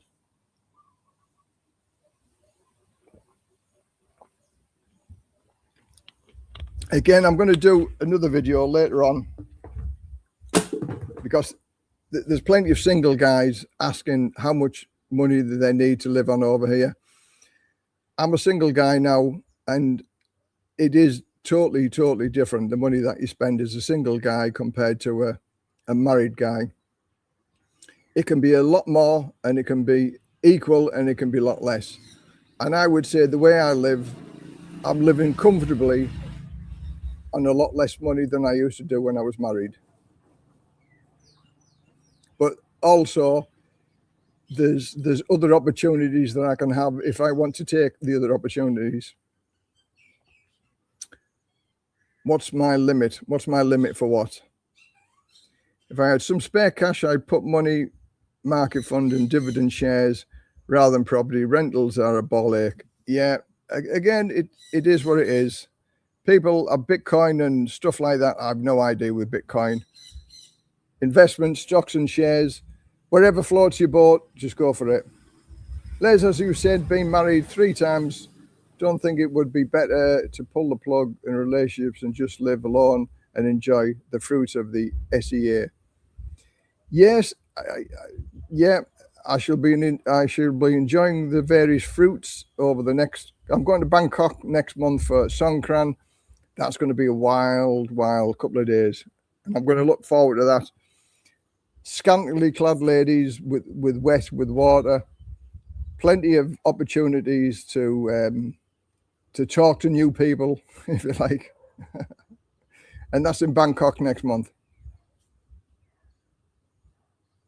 Are you sure your pension will increase as you live in Thailand? I heard something about this. My pension will not increase. It's frozen at the rate that I draw it at, and that will be this October when I get the pension increase. That's why I'm looking at the Philippines.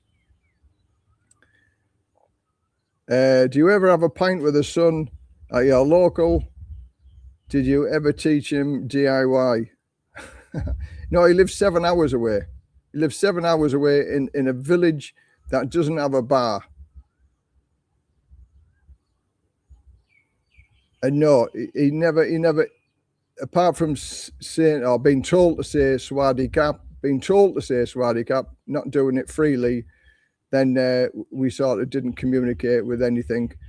I offered to teach him the electrics, offered to teach him how to be an electrician. I offered to pay half of his salary to learn how to be an air conditioning engineer. So I did give some hope for him, but he chose not to because it was from me. So if he'd have learned how to be an air conditioning engineer, the salary was 13,000 baht a month. And I was going to give this guy who was an air conditioning engineer business, offered to give him 6,000 baht a month. So it would only cost him 7,000 baht a month to pay for this guy because he was already getting 6,000 baht off me. This is what I offered, but he turned it. He said, no, I don't want to do that. He wanted to work on motorbikes in the local garage around from him. That was his choice. But it's only a small village and there's 2 or 3 motorbike shops. So he never, ever got, 5 or 6 days a week every week. He got the odd 1 or 2 days. So it wasn't as if I didn't try, but he just, because it was from me, he rejected it. Not sure if Thailand has a reciprocal agreement with the UK. The Philippines does, so I guarantee the annual increase. I don't think Thailand does, mate. No, I've done a couple of videos on that, and there was a little loophole which got closed down, and I got a decision by the decision maker, the Department of Work and Pensions, to say I will not get an increase living in Thailand. You're a hard one, Les, but an honest one with a good heart. I'm hard where I need to be, and as I say, red lines mean a lot to me. And if you cross them red lines, then no, it's not good. That's when I'll put my foot down. Not on good terms with the daughters. Reconciled mine recently.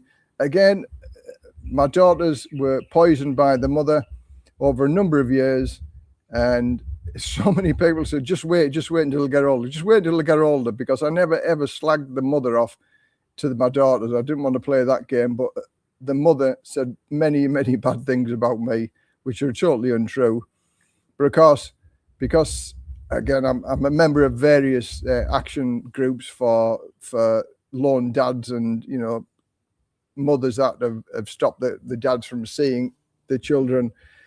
And as one guy put it to me, because you didn't say nothing bad about the mother, they naturally think the mum's okay because dad's never said anything bad about them. So therefore, mum is right because she's already told them that dad is bad. So, and there's some sense in that. And for those people who say, you'll wait, and you'll have your opportunity. Well, I've waited a long, long time, and the opportunity's never arisen. And the one and only time that I tried to talk to my kids about it, they walked away and they said, we don't want to know. Mum's right. Okay. Again, another woman who poisoned the kids towards me. I had a fantastic life with my kids. Loved my kids. Did everything for my kids. But, you know, she stopped me from seeing my kids for 9 months, and I had to take her to court to go and see my own kids. How crazy. But, of course, the maintenance still had to be paid, even though I didn't have the rights to see my kids. But there's another story. I've done videos about that, about divorce and bankruptcy and everything. So I've been at that deepest, darkest black hole before. It's not the first time. So it's probably why I have the attitude where I have now, is that life isn't all that bad. We can easily live off 30k PHP here in the province. Our income is more, but feel 30k works. Granted, we don't have a mortgage, rent or electricity bill, as we are 100% solar, Simon. Oh, yeah, again, that's the figures I'm going to have to look at. I can easily afford a nice house and a nice condo in a nice area. So that's where we'll have a look. Do you ever get lonely? Yes. I've got to say yes. Loneliness has crept in a couple of times over the past 4 weeks, and I'm not ashamed to say it. I've had me tearful, weepy moments, and it's just like, why me? What have I done? I'm a nice guy. Somebody's complained about, oh yeah, you're a nice guy. Oh yeah, you kept saying you're a nice guy. Always have been a nice guy, always will be. And it's just the way it is. But loneliness, you can do something about it. Again, living in the house, there's always something to do, which is why I feel better living in the house than I would do in a condo, because a condo, there's nothing to do. I was in the garden this morning, working in the garden. Yesterday, I was fixing the coffee corner up, tidying all the cables up. That took me a whole day, half a day doing in the garden. So keeping yourself busy doing things. I've got a meeting with a subscriber tomorrow. I've got a meal with another subscriber on Wednesday. I'm going down to Pattaya Thursday or Friday to go and see the lawyer with regard to the property and all of that stuff. And that'll sort of bring us nicely towards the end of March. And in April, I'm going to Bangkok for 2 days for Songkran. And in May, I'm going to England for a month. Back over here to Thailand for 2 weeks, and then I'm going to the Philippines for a month, maybe 2 months. So that's June, July. That takes me up to September. So it's been doing something proactive. It's no good sitting down here all alone and thinking, woe is me, you know, asking somebody to help you out. You can help yourself out. You're responsible for your own happiness. There's things you can do.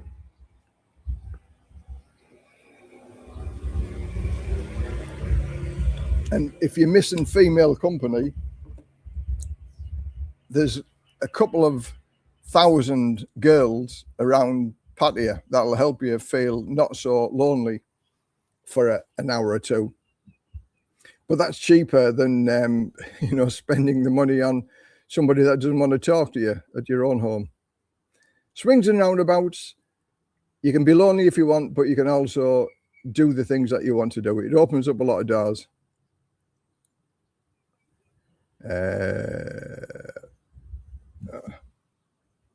Let's have a look. Scroll down a little bit. Do you also feel some... hang on.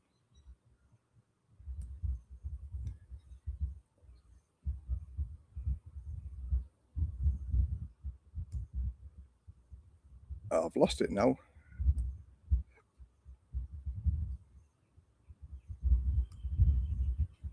Wow,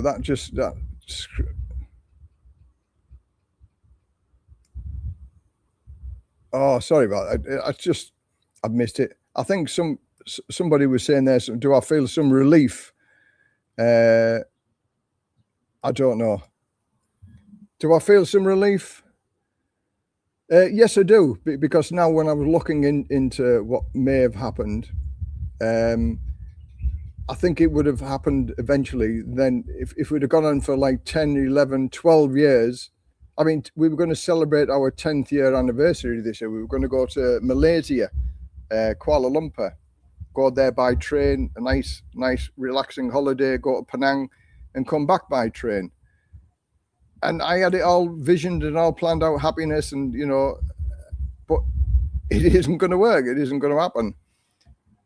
So, yeah, I'm sad that it's happened, but realistically, looking at everything and all the scenarios now, it would have happened because she would have left me to go and look after her mum and dad.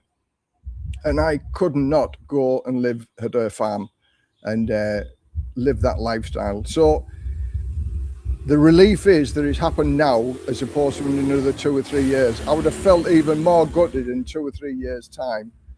It would have been for a better reason because she's left me to look after her mum and dad, which is an honourable and beautiful thing that family take care of family. And I would have no problem with that.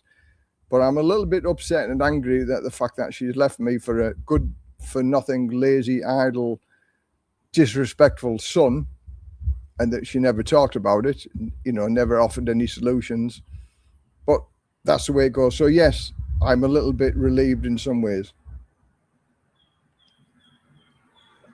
Okay, let's get down some of these. It just scrolled up very, very quickly. It probably saved my life. Can't explain how much better I feel.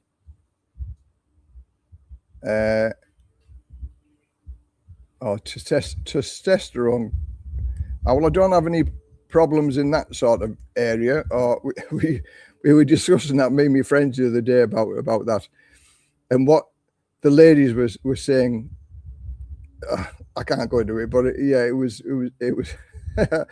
what they said. The lady talk compared to the men talk is totally different. Okay. Have you changed your visa yet? No, I haven't changed my visa yet. And we sort of agreed this before she left.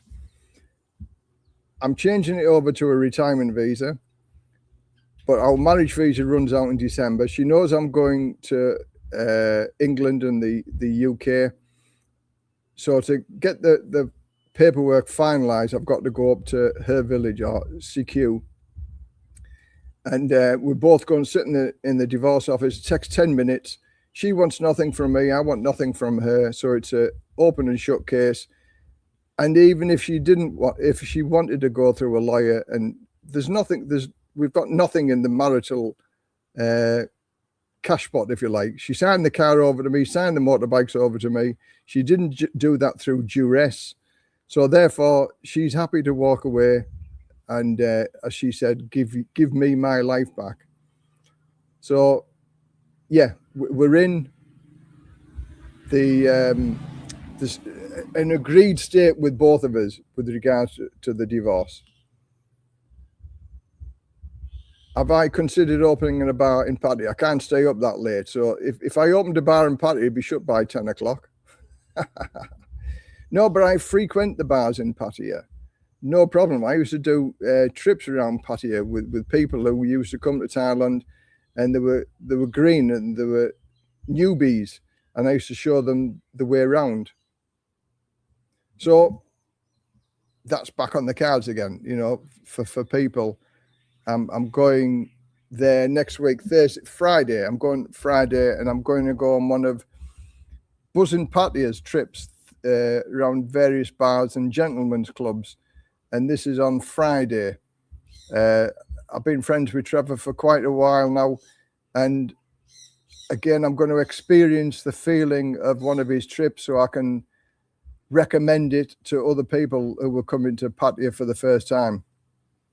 And I never recommend anything unless I've experienced it myself. So I'm looking forward to that.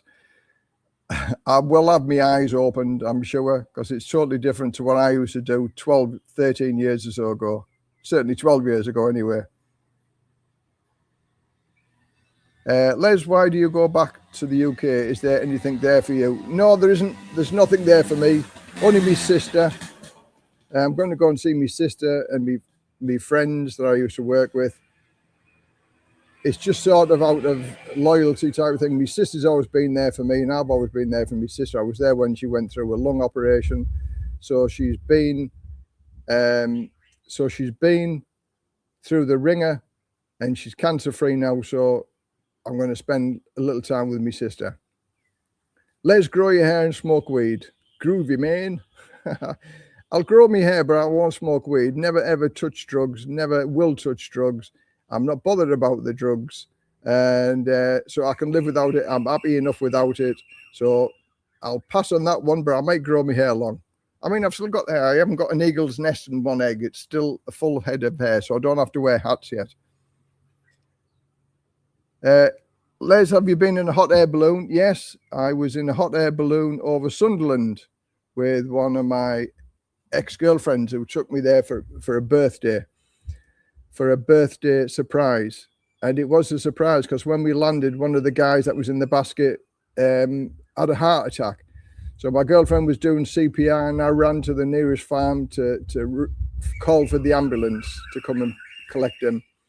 And thankfully, he survived as well. But yeah, I'll never forget that balloon ride. It was fantastic. I've flown in a glider. I've flown in a stunt plane, which was fantastic in New Zealand. I used to do paragliding. I used to go scuba diving. So I've done all of the good things in life. Flown in a glider, beautiful. At least she did not leave you for another man. Maybe she did. I don't know. There's plenty of people said, "Oh, she's left you for a Thai husband or a Thai boyfriend." Maybe they know something that I don't know. Ever been to Cambodia? I'm Siem Reap now. Chilled out place, but a bit less developed than Bangkok.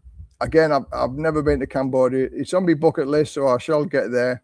Singapore and Hong Kong, Les. Entire monthly pension would pay 1 week's rent in either city. Yeah, Hong Kong is expensive. I've been to Hong Kong. I loved Hong Kong.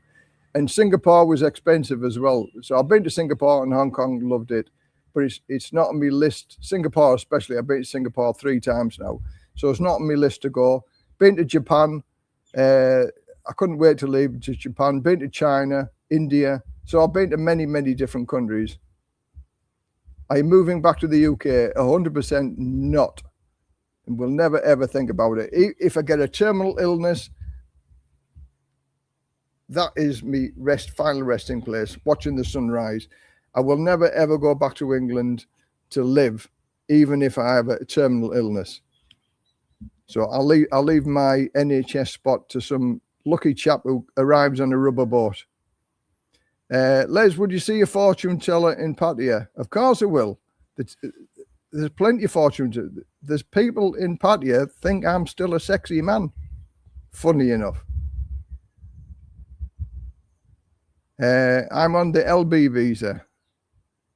Good for you. I don't know what the LB visa is, but I don't know where the LB visa. I've never heard of the LB visa in Thailand, so it must be a different visa in Cambodia. Don't forget to renew your UK passport. I did that 2 years ago when I went back to the UK. So I've still got about 8 more years in it. Is it still 60 days for the visa for the UK pass? I don't know. There was a little news flash came up yesterday. They're looking at taking it back down to 30, but whether they've actually done it or not, I don't know. I haven't read the news today with regard to that.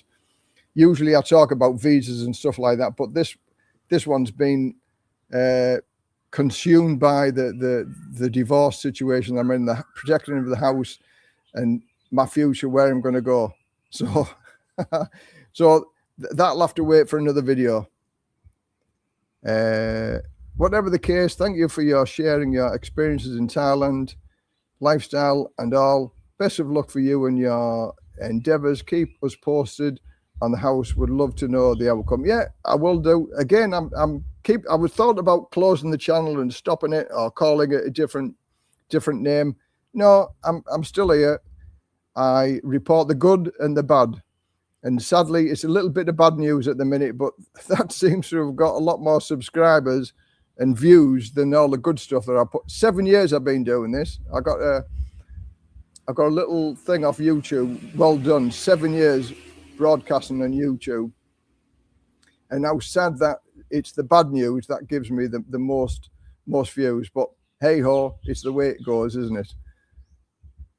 I'm married with a Thai woman. When I pay off the house, I get divorced. Will I get at least 50% of the money because I was married? Yes. She's entitled to 50% of the marital asset, unless you've got a prenuptial, or you can get a prenuptial and a postnuptial. You can actually still do that now, even though you're married, that the house, if you paid for it, the house doesn't go to her. But again, that's all legal. And whether she'd sign that because now you're married already, it's a different thing. But here's the thing. Here's a little bit of maths for you with regard to the people who say just rent or buy. If you just rent, let's say 10 years at 15,000, hang on, where's my figures? So 10 years at 15,000 baht a month is 150,000 baht. 150,000 baht. Now that you will never ever get the 150,000 baht back. But if you bought the house, you're going to get at least 50% of the house back that you paid for. So if you rented a place, that's all lost money. But if you bought a place, at least you're going to get 50% back. So it is a big difference. And the difference between what I used to pay for rent here and what I'm buying for the house is I used to rent for 12 and now I'm buying it for 20. So I'm only actually paying 8,000 baht a month, but I get the full 20,000 baht per month back if and when I sell the house. So the swings and roundabouts in doing both ways, buying it or selling it. You don't lose out totally. At least you get 50% of the house back if you need to sell it when you get divorced. You're cut from the same cloth as Billy Ocean. As he always said, red light spells danger. Red lights, red flags.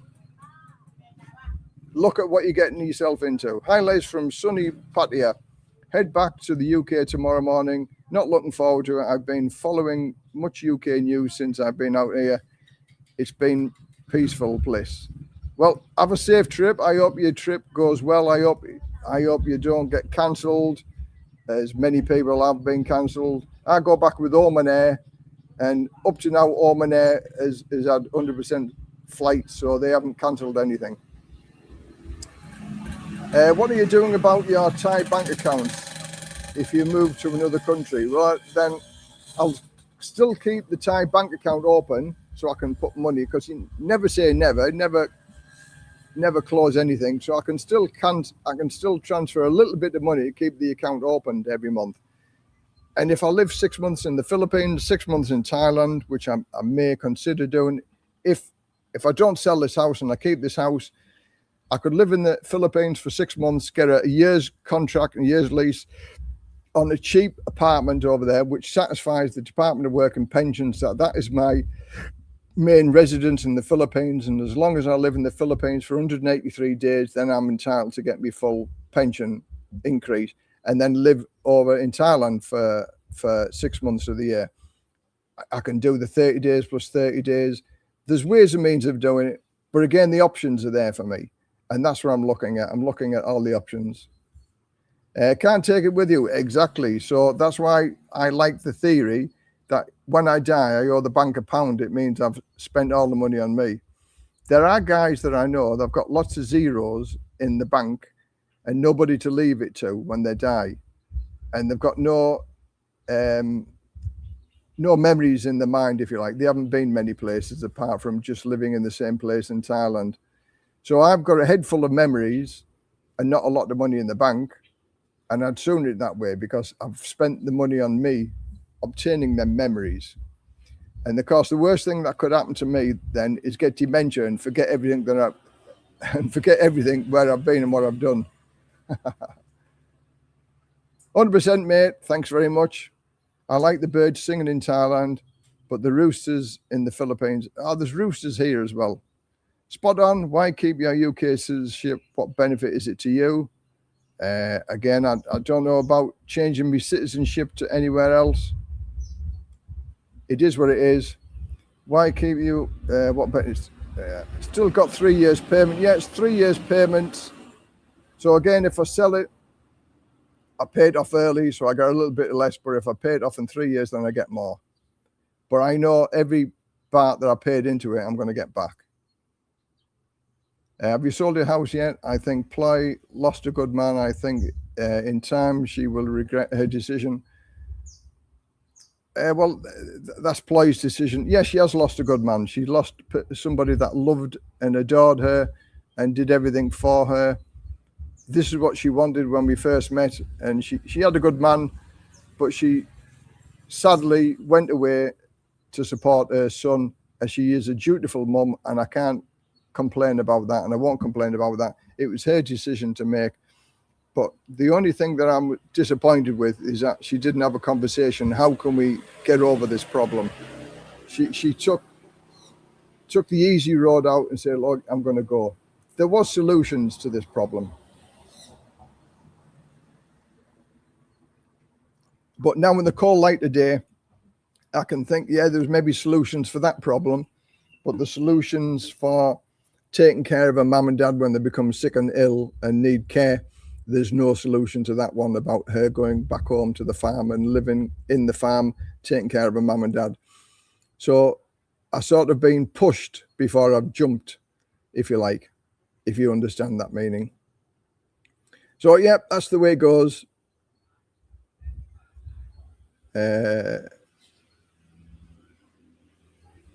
Did you ever explain the concept Benny Hill to your son and show him his videos on YouTube? No, he liked Charlie Chaplin. He liked Charlie Chaplin, funny enough, on the videos, on the iPad that I bought him. Can you rent a decent house in Bang Saray for 10 or 12,000? House like yours is like yours, that is. Again, I've never been to Bang Saray. People say it's a beautiful place. I'll have to go and have a look.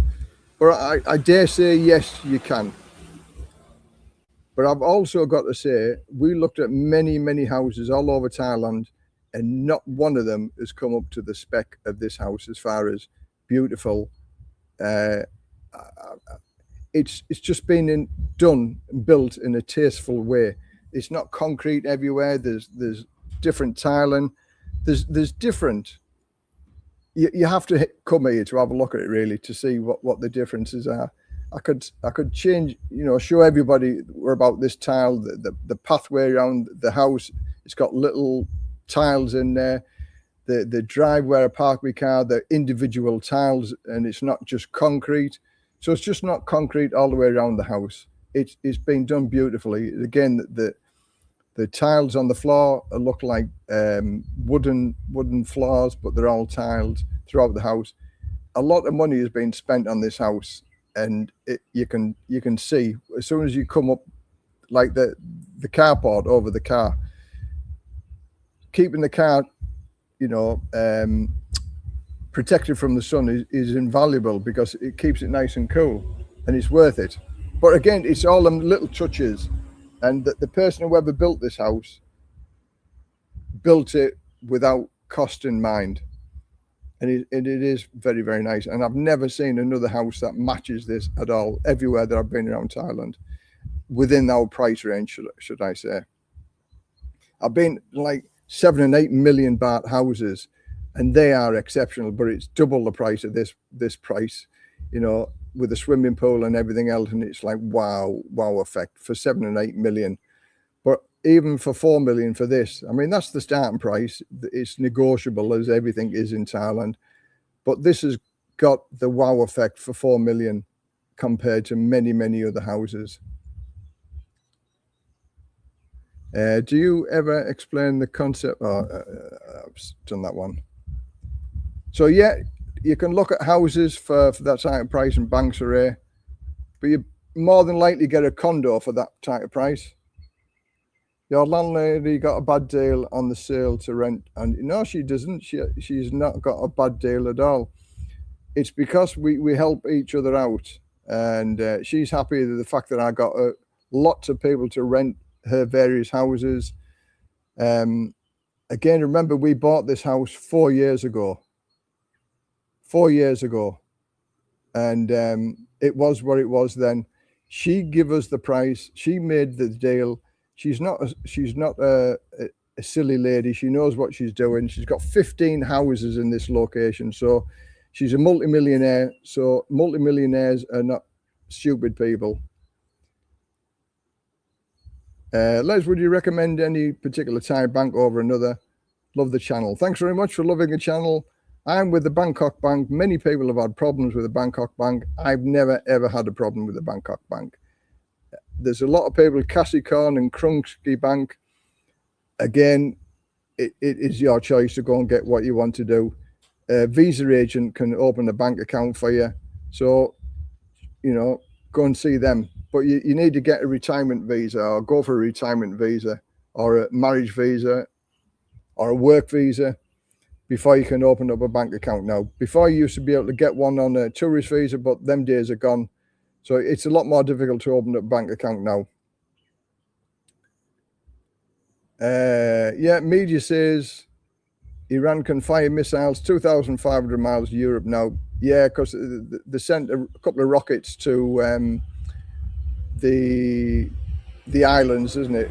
But one of them failed in the air, and one of them got shot down. Yeah, red car could be on the list, couldn't it? Red car, yes. How are you going to deal with expensive travel insurance, medical insurance, self-fund, or rainy day pot of money? I've already got medical insurance, and I've had medical insurance for 11 years now, and it's with Pacific Cross. And I've done many videos with the medical insurance, Pacific Cross. And the good thing about, if I move over to the Philippines, I can take the Pacific Cross insurance with me to the Philippines, because Pacific Cross work over there as well. So I will always have insurance, because I've always got enough income to pay for the insurance. Even when I'm 80, it's not unaffordable in my mind. And it's not a lot, but it's better than nothing at all. What's Taiwan like to be? I've never been to Taiwan. Again, it's on my list. But if it's anything like Japan, I probably wouldn't like it. I fancy South Korea. Go for the snow, for the skiing. I love my skiing days. But I might be a little bit old for the skiing. But I might give it one more time, one more try doing the skiing before I pack it in.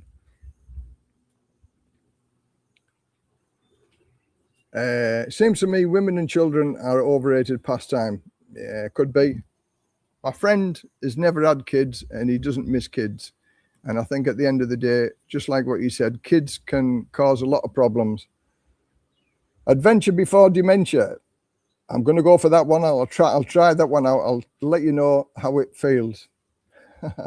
I can't see it being not a pleasure as opposed to dementia. One of my good friends has got dementia, and we had our joint 55th birthday party in Pattaya, and we loved it. He was the life and soul of the party. That was only 10 years ago. And now with dementia, he doesn't know what happened yesterday. Sometimes when I go to his house, he asks, because he runs a guest house, or his wife runs a guest house, he asked me, what room am I in? I said, it's me. Oh, yeah. I was only kidding. But he isn't. He has no idea what goes on every day. Every day is a Groundhog Day. And I would not like to be in that situation, that's for sure. Would you do a live with Ploy to get her side of things? No. Why would I want to do that? I'm always honest and truthful. So if you don't believe my story, it's up to you. Don't believe it. Why would I lie about something like that? If you want to have a word with Ploy, go and find her and say that you'll take over the payment. And I'm sure she'd gladly take over the payments for him. There's two sides to every story. There's always there's three sides to every story. And there's my side, her side, and then there's the truth, which lies somewhere in the middle. So Ploy is never, ever going to come on and do a live. She hated YouTube anyway. She didn't like YouTube. So she's never, ever going to give her side. And why would she? She lives 7 hours away now. The decision has been made. You either accept my reasons or you don't accept my reasons. That's up to you. Looks like a nice home. It is a nice home. I love being here. It's my dream home that I could never, ever afford in the UK. So therefore, if it doesn't sell, it's not a bad thing. But if it does sell, you're going to get a unique house, that's for sure, that for the price, there isn't a house that matches it in the area. That's for sure. You will like Banksaray, I bet. 20 minutes from Pattaya. How long from you to Pattaya? I can get to Pattaya in 1.5 hours. And again, so it's not too far.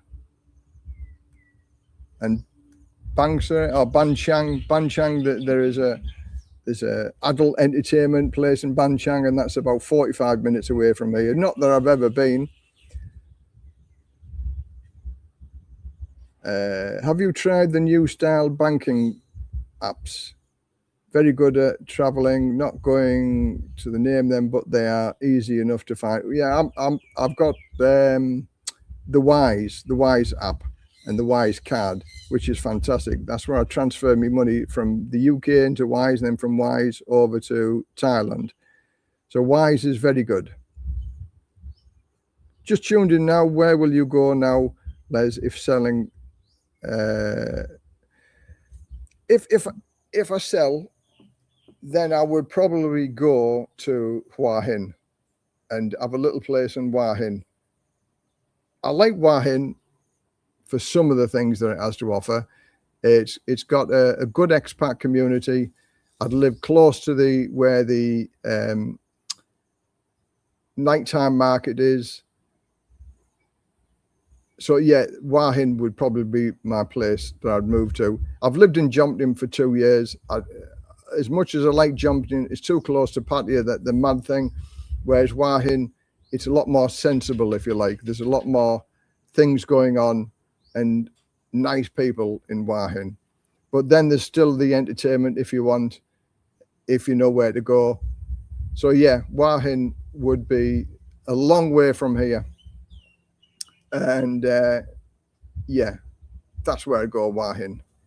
But then Pai, I like Pai as well. I mean, I like the sea. I grew up by the sea in Redcar, so I'd miss the sea. But I like Pai. I like Pai very much. So I could maybe do 6 months in Pai. Stunningly beautiful location. So yeah, plenty of opportunity, plenty of places to go. Diogo Garcia, that's the one. Yeah, I've tried to think of it. Sent a couple of missiles in that direction, just to show we can fly 2,500 miles.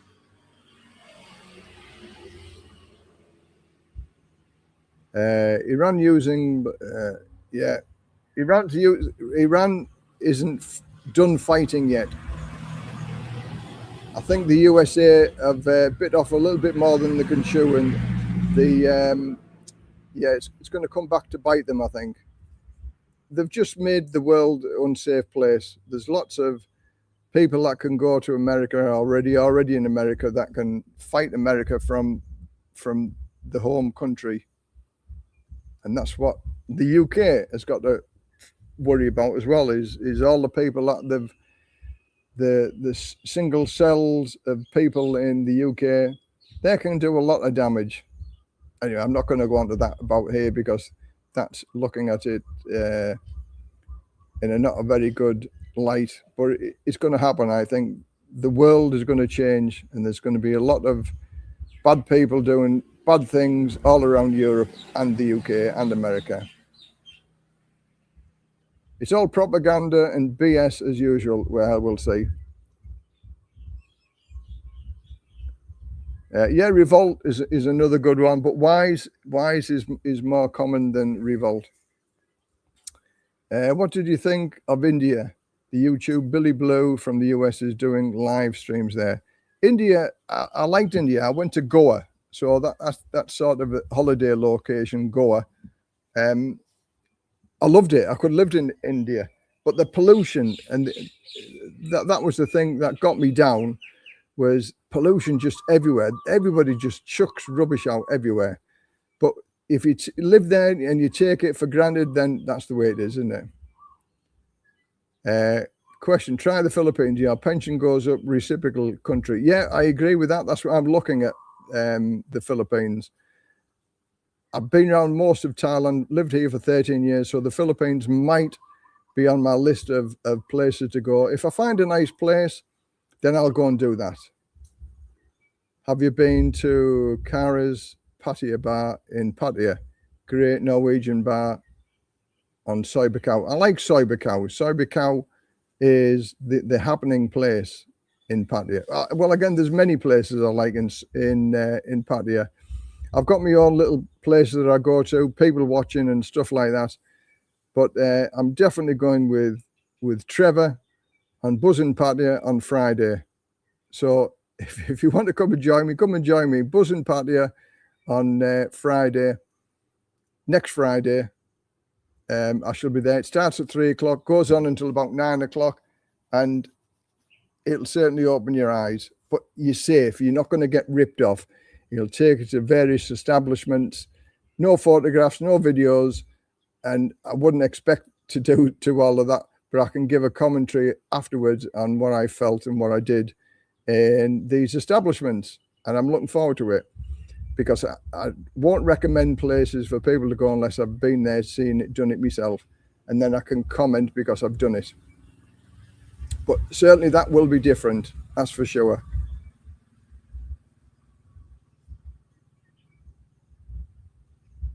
Uh, 10 years at 15,000 a month is 120 months, which equates to 1.8 million. Oh yeah, maybe did me maths? Yeah. You're probably right there. 1.8 million. Yeah, because 10 months is 1.5. 50. Yeah, you're probably right. Yeah. I did that in a rush and I got the maths wrong. So the maths was wrong. So yeah, 1.8 million. So if you paid 1.8 million over 10 years and you bought your house for 3 million, you go 50-50 with your Thai partner or your wife. So you're going to get 1.5 million baht back. So after 10 years, you're going to get nearly as much back as what you would have wasted on rent. So sometimes buying a house can be a good option, but you can protect the house with the infrastructure, like I said earlier on in the video. So you can sell the house and still get the profit from the house. So there's ways and means of protecting it. And again, when I go down to see the lawyer next week, then I can come back with cast iron guarantees. This is what you're going to get. And there's none of this buying it through a Thai company, things like that, where now they're looking at, that you've navigated the system, so therefore it's illegal and you can't do that. And some of the companies used to give 30 plus 30 plus 30 as a matter of course.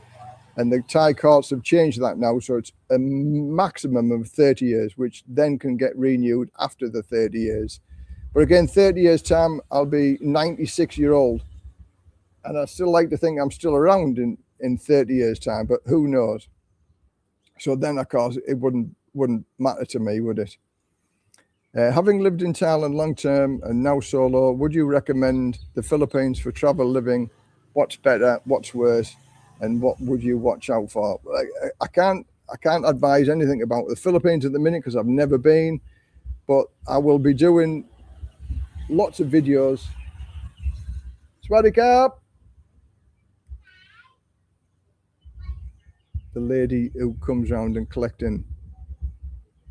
Swadikap! The lady who comes around collecting. Bye-bye! That's what I'm saying. Bye-bye! That's what I'm saying about the Thai people. Old lady with the two young kids raking through the bins for plastic bottles and aluminium cans.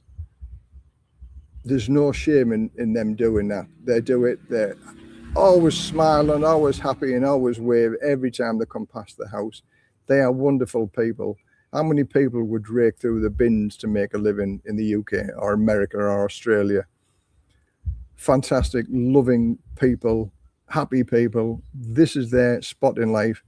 And this is what I admire about Thailand, because there's no benefits here.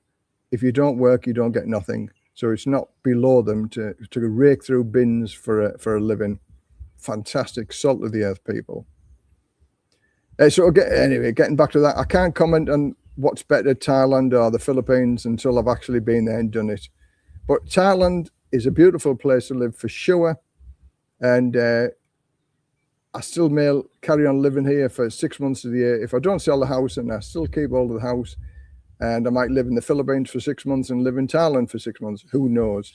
There is no long-term partner required. I've done that 4 times, so I'm certainly in no rush to find somebody to share the rest of my life with. I want to go on through looking through these doors, and if I get a long-term partner, that just closes a few more doors. Whereas at the minute, I like the open door policy, and I'll go and have a look, and I'll go and have a play, and I'll go and do the things that I wanted to do that's on my bucket list. And a lot of them are things that only guys want. I'm 45 and I learned by 30 to never deal with a woman that have kids.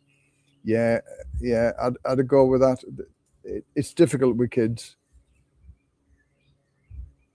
Would you like to see the 7 wonders of the world? I think I've seen most of them. I've seen some wonderful places. I've been to America. I've been to, hang on, let's go to New York, Las Vegas, San Francisco. Flew over to Hawaii, from Hawaii over to Fiji, lived in Fiji for a little while.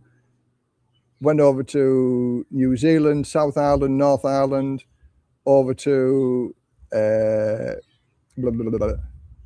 over to Singapore up to Malaysia, then into Thailand, then flew to I forget where, back to India, then from India back to the UK. Then I've traveled all around Europe. I've been to Bali. Okay, bye-bye. Been to Bali. So yeah, I've been to many places, and there's some wonderful, jaw-droppingly beautiful things there. And Vietnam, been to Japan, been to China. So yes, I'm a well-traveled person, and I love traveling. Pai looks good. I love Pai. We've been to Pai 4 or 5 times. That is one place that I could just sit, drink my coffee, and just go, wow, look at the stunningly beautiful views. And the people are nice as well. What do I miss about England? Nothing. Absolutely nothing. I like my Thai food. Again, if I cook, I can cook my own English food if I want to do. And I can do whatever I want to do. But I love the Thai food. And by eating Thai food, it's a lot cheaper than trying to eat Western food as well. So I miss nothing about England. Here we are now towards the end of March. It's still going to be cold in the UK. I'm sat outside here. I've got the fan on to keep me cool. And I'd sooner sit in front of a fan to keep cool than sit in front of a gas or electric fire or radiator to keep warm. I do have a car, yes. The car we bought from brand new, so I know its history. It's a lovely car. It's always serviced regularly. It's never ever let me down. And again, I've got a motorbike as well, so I've got the best of both worlds. Trump's on about having Cuban. Yeah. Hi, Les. Are fuel costs increasing substantially in Thailand due to the Middle East No, it's gone up half a baht. It's gone up half a baht, the petrol that I put in my car. And it's cheap anyway, unlike the UK. Lived in Hua Hin for 5 months last year. A nice vibe. It has got a nice vibe. I've been there a few times. Petrol prices so increasing. So book flight. Yeah, I booked my flight back home as well in June. Normally I'll take it when I go, because I only book one way, because then I can make my mind up when I'm go or where I'm going to go when I get to the UK. But because of the increase in fuel and the oil situation that's going on, I booked my flight, so I got it at the price that I was happy to pay. Whereas if I left it for a couple of months, it might be double the price. Who knows? So that's why I normally don't book it until I get back to the UK, but this time I did. Philippines are on a 4-day week due to the oil costs. I can say with Thailand at the minute, there's no blow. Down south, there is a bit of a petrol crisis. I think you can only fill up with 500 baht, and you certainly can't fill containers up. But I filled my car up. It only takes 1,000 baht to fill my car up anyway. So I filled it up at the beginning of the month, and I'm still over half full. So at the minute, it's not affecting us. What do you think of Cha Amles? I was there a month ago and was amazing. So relaxing. Yeah, it's like a quieter version of Hua Hin. It's much more cheaper to live there.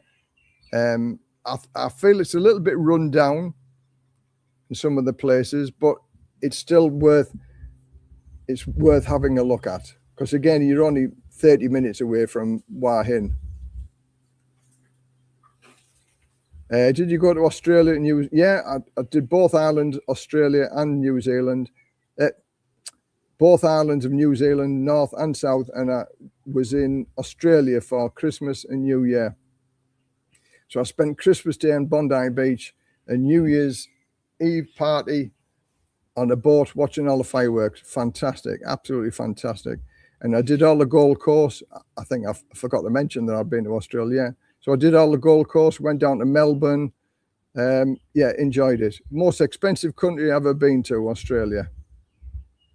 When was your house built? I don't know. It's in Thai as to when it was built, but I don't know. I've got the Chinook and I've got everything. I've got a copy of the Chinook. And like, people want to know what land size it is. It's all in Thai. So yeah, I've got all the details that I got when we did the rent to buy. There's a lot more homeless in Australia than I've ever seen. Yeah, I think there's a homeless problem everywhere. Unless, of course, you get to the UK in your little black boat and then you get a 4-star hotel. Maybe I should just, when I land in the UK, just throw my passport away and get a 4-star hotel, pretend that I don't live here, pretend I've never been here before. And when they deport me, I get me £10,000 to leave the country. That'd be nice, wouldn't it?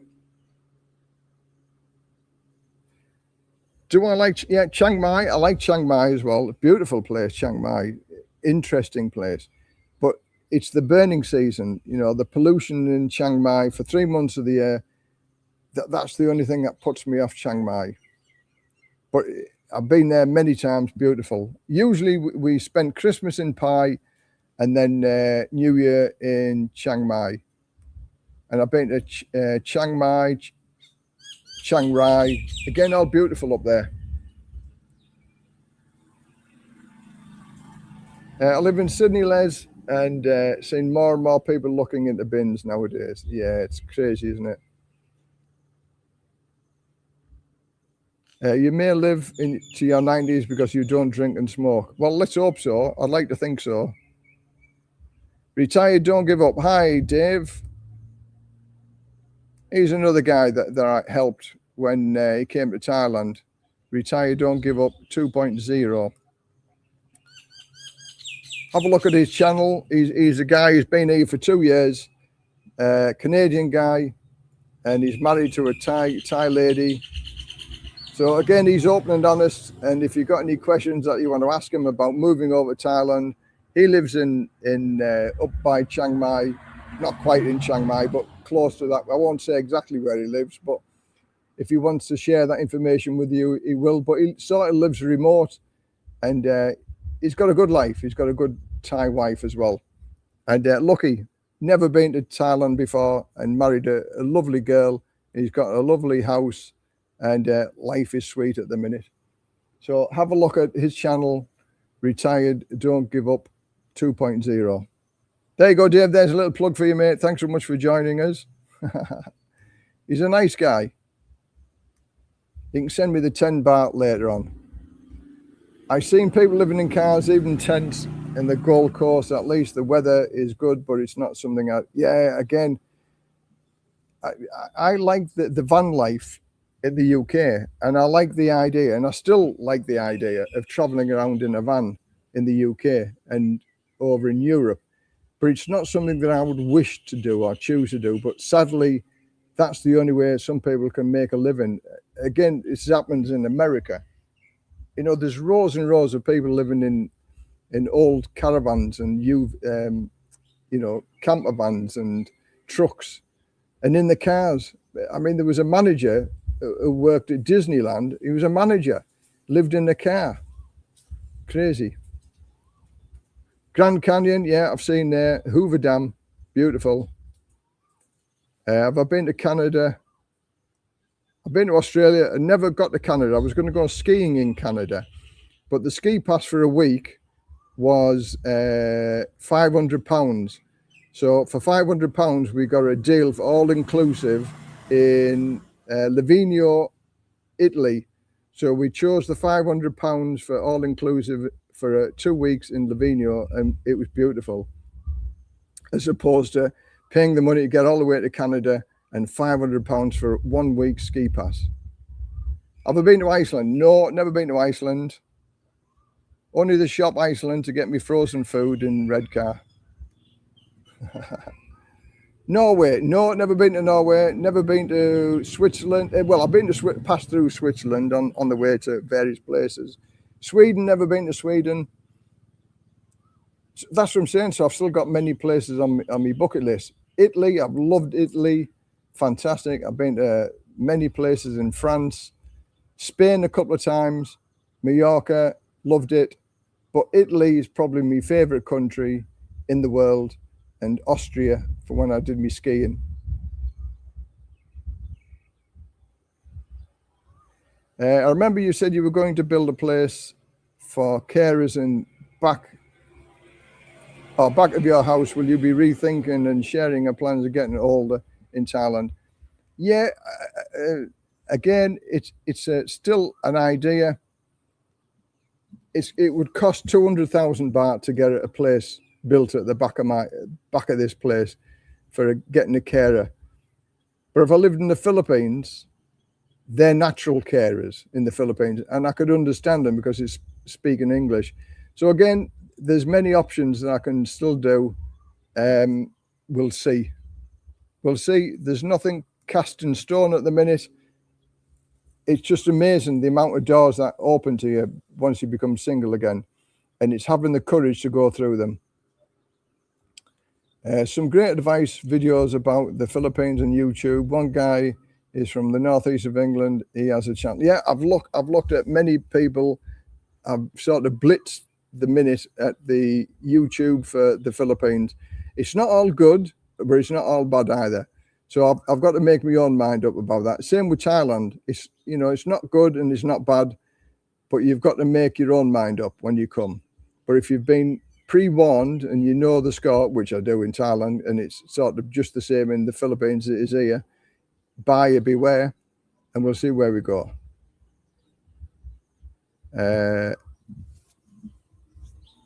How does the Thai Fire Brigade compare to ours? Absolutely no way. It does not compare does not compare in the slightest. They will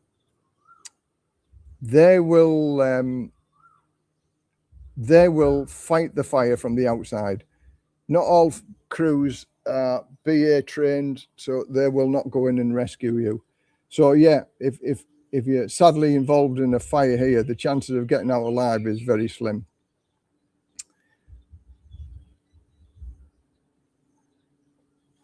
Oh, Dave's just put, I live in Song District in Pear Province. Okay, so he's told you where he lives. So for those people who want to know, just Google it and it'll show where he lives in Pear. Nice area. I've been to Pear before, and I've been to Dave's house. We did a joint live stream together when I was on my way back from Chiang Mai back down to Ploy's house in Karat. The check's in the post. Good one. I'll expect it tomorrow or the day after then.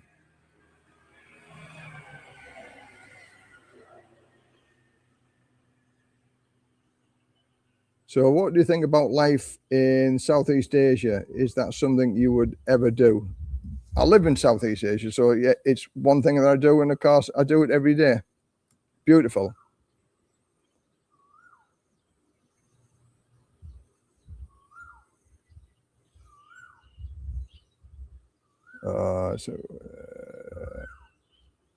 Not best idea letting the outlaws know that you're leaving for 2 months, mate. You could go back to a lovely, nice paddy. No, how that's just not going to happen. There is stories of that happening. I know, and the scaremongers are saying, "What about this? What about that?" She lives 7 hours away. It's not my house. If they come here and steal everything that's in the house, then it's not me who will get the police. It's the landlady, because it's all her stuff until I pay the final payment. If they come and steal the car's insured. So I'd get the insurance money. So what have they got to gain apart from doing extra prison time by coming and doing that? Because they're stealing not my stuff. There's a couple of items in the house that actually belong to me, but that's not worth coming down 7 hours and getting a group of people to burgle a house that's got CCTV cameras anyway, and it's secured like Fort Knox and it's going to make a noise to get in. It's just not going to happen. I sleep safe at night knowing that this isn't going to happen at all. Definitely consider visiting Cambodia, especially Siem Reap. Reminds me of Hua Hin without the coastline and beach. Again, it's on my list. I'll have a look. Oman Air is fantastic. Fly with them, retired during COVID, and was a great experience. It is, and it was reasonably priced. I've got £260 to fly from Bangkok to London by Oman Air, 262, and that gives me 2 hours lounge pass as well, so I can eat and drink as much as I want before I go on the flight. Looking forward to that.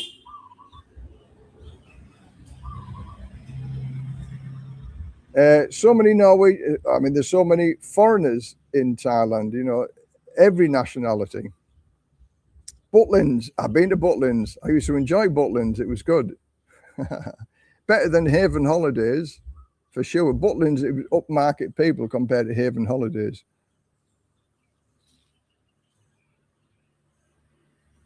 You look like a tall guy. How tall I am? 6'1" or 185 centimeters.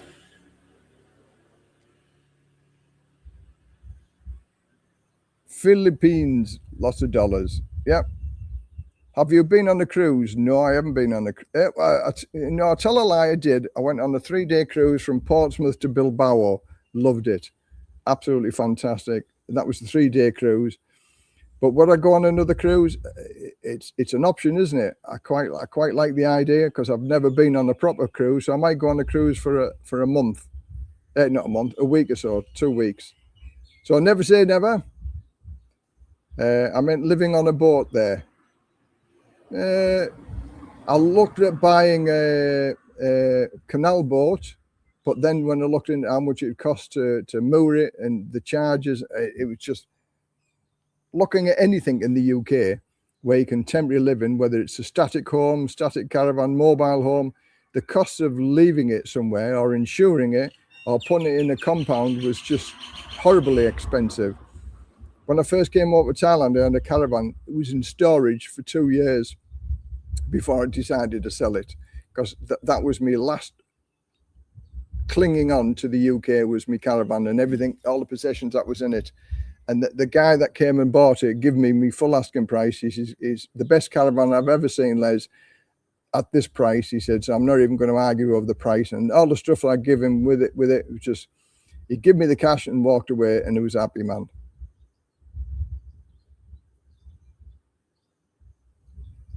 Have I traced my family history? No, I'm not interested. What's gone's gone. I'm not interested in what's happened or who they were or what they did. Would I consider a bit of plastic surgery? No, this is me. This is me, natural, 100% natural. There's a tour site where you can visit Chernobyl and go on the other adventures tours. I can get the site name for you. Something interesting experience. No, I used to entertain young children from the Chernobyl area. When I worked for the Prince's Trust for a year, we took a group of 15 young children who came to the UK, and they were from the Chernobyl area, and they got free treatment for NHS treatment and dentist treatment and checkups. And we had the privilege of taking them out one day, and we bought them presents, and it was a very humbling experience. So I don't fancy going to see Chernobyl. I've seen plenty of documentaries about it. I don't want to go and see, there's many sad things in life that's happened. I don't want to go and see Auschwitz or anything else like that. That happened in the past. Look forward to the future. You can't do nothing about the past, but you can do plenty of things about the future. So I only want to look at happy things, and there's plenty of them about. Hello again, Les. I'm 48 years old, and if you could give your younger self any advice, what would it be? Don't get married. No, I'm still not against marriage. You know, finding the right person is the hardest thing, but marriage is a commitment that I'm prepared to give to those who I think is worthy of it. And I've got to say, Ploy at the time was worthy of it, and it's only circumstances that happened in later years that I feel different about that now. Do I feel as if I've wasted 9.5 years? No, I don't, because we had 9.5 good years, and it's totally different to the 9.5 years if I was single. Hey ho, that's the way it goes. But giving advice to my younger self, I don't know. I mean, I retired at 50. I've done more than the average person would ever do in their lives. Traveled around the world for 2 years, seen some exciting things, done some exciting things, you know, scuba diving, snorkeling, paragliding, flying in a stunt plane, flying in a glider, parachuting, went to France to do paragliding. That was a fantastic experience. Skiing. So I've done all the things that many people will never ever do in their lives. Lived in a foreign country a number of years, both Italy and France, loved it. Obviously lived in Thailand for 13 years, loved it. Now it's time to look at different countries. So travel opens your mind, and you meet some very, very interesting people. The most notable person that I can say is that I met a person in Vietnam. We were on the bus together for 6 hours, and he told me that he'd never worked for 17 years. And I asked him how. I said, please tell me how you do that. And he opened my eyes, and we never stopped talking for the 6 months. And I'm going to share that with you now, on how you can live almost for free and travel around the world and helping other people. There's two companies called HelpX and Workaway. And for giving some of your time, maybe 4 to 6 hours a day for 5 days a week, you can get free accommodation and free food anywhere in the world for giving some of your time to helping other people. And I did that for Workaway and HelpX, and I worked in France, I worked in Italy, I worked in Thailand, helping other people, and it was a fantastic experience. And the best one that I ever did was living in Orvieto in Italy for 3.5 months, looking after a cat. Absolutely fantastic. He was a retired judge, she was a retired barrister, so you can imagine the quality of the house that we stayed in. It was beautiful for 3.5 months in one of the most prettiest places in the world, Orvieto, Italy. So yes, open your eyes, look at different things. You can still do it, work away in HelpX nowadays. On the cat lady that I help, Michelle, Cat Sanctuary, she has workaways and HelpXs all the time to help her look after the cats. So it can be done. And the reward you get of helping others is fantastic. Did you do solo or tandem parachute jumps? It was on a static line coming from when I was in the fire brigade, one of my crew managers, he had his own parachute team. So we went up with him. So it was a static line and you just jump out and the parachute opens for you. But paragliding, you take off before you actually run with the canopy, get the canopy inflated, then jump off the edge of the hill. That was nerve-wracking. It took me 2 years to learn to be a paragliding pilot, but I loved it. Absolutely fantastic.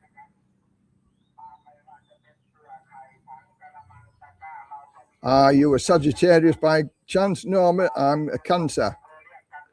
July the 2nd is my birthday.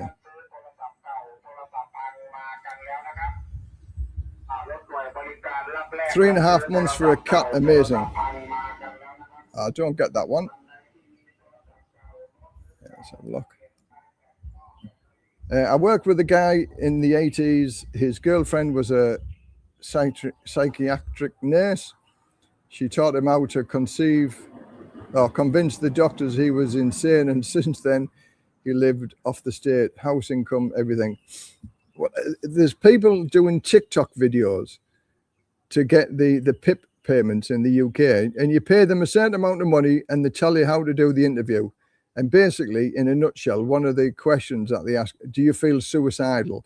And if you say, yes, I feel suicidal, then they won't ask you any more questions for fear of that you might commit suicide and blame them against it. So PIP payments, there are people who give YouTube advice for money on how to get the PIP benefits.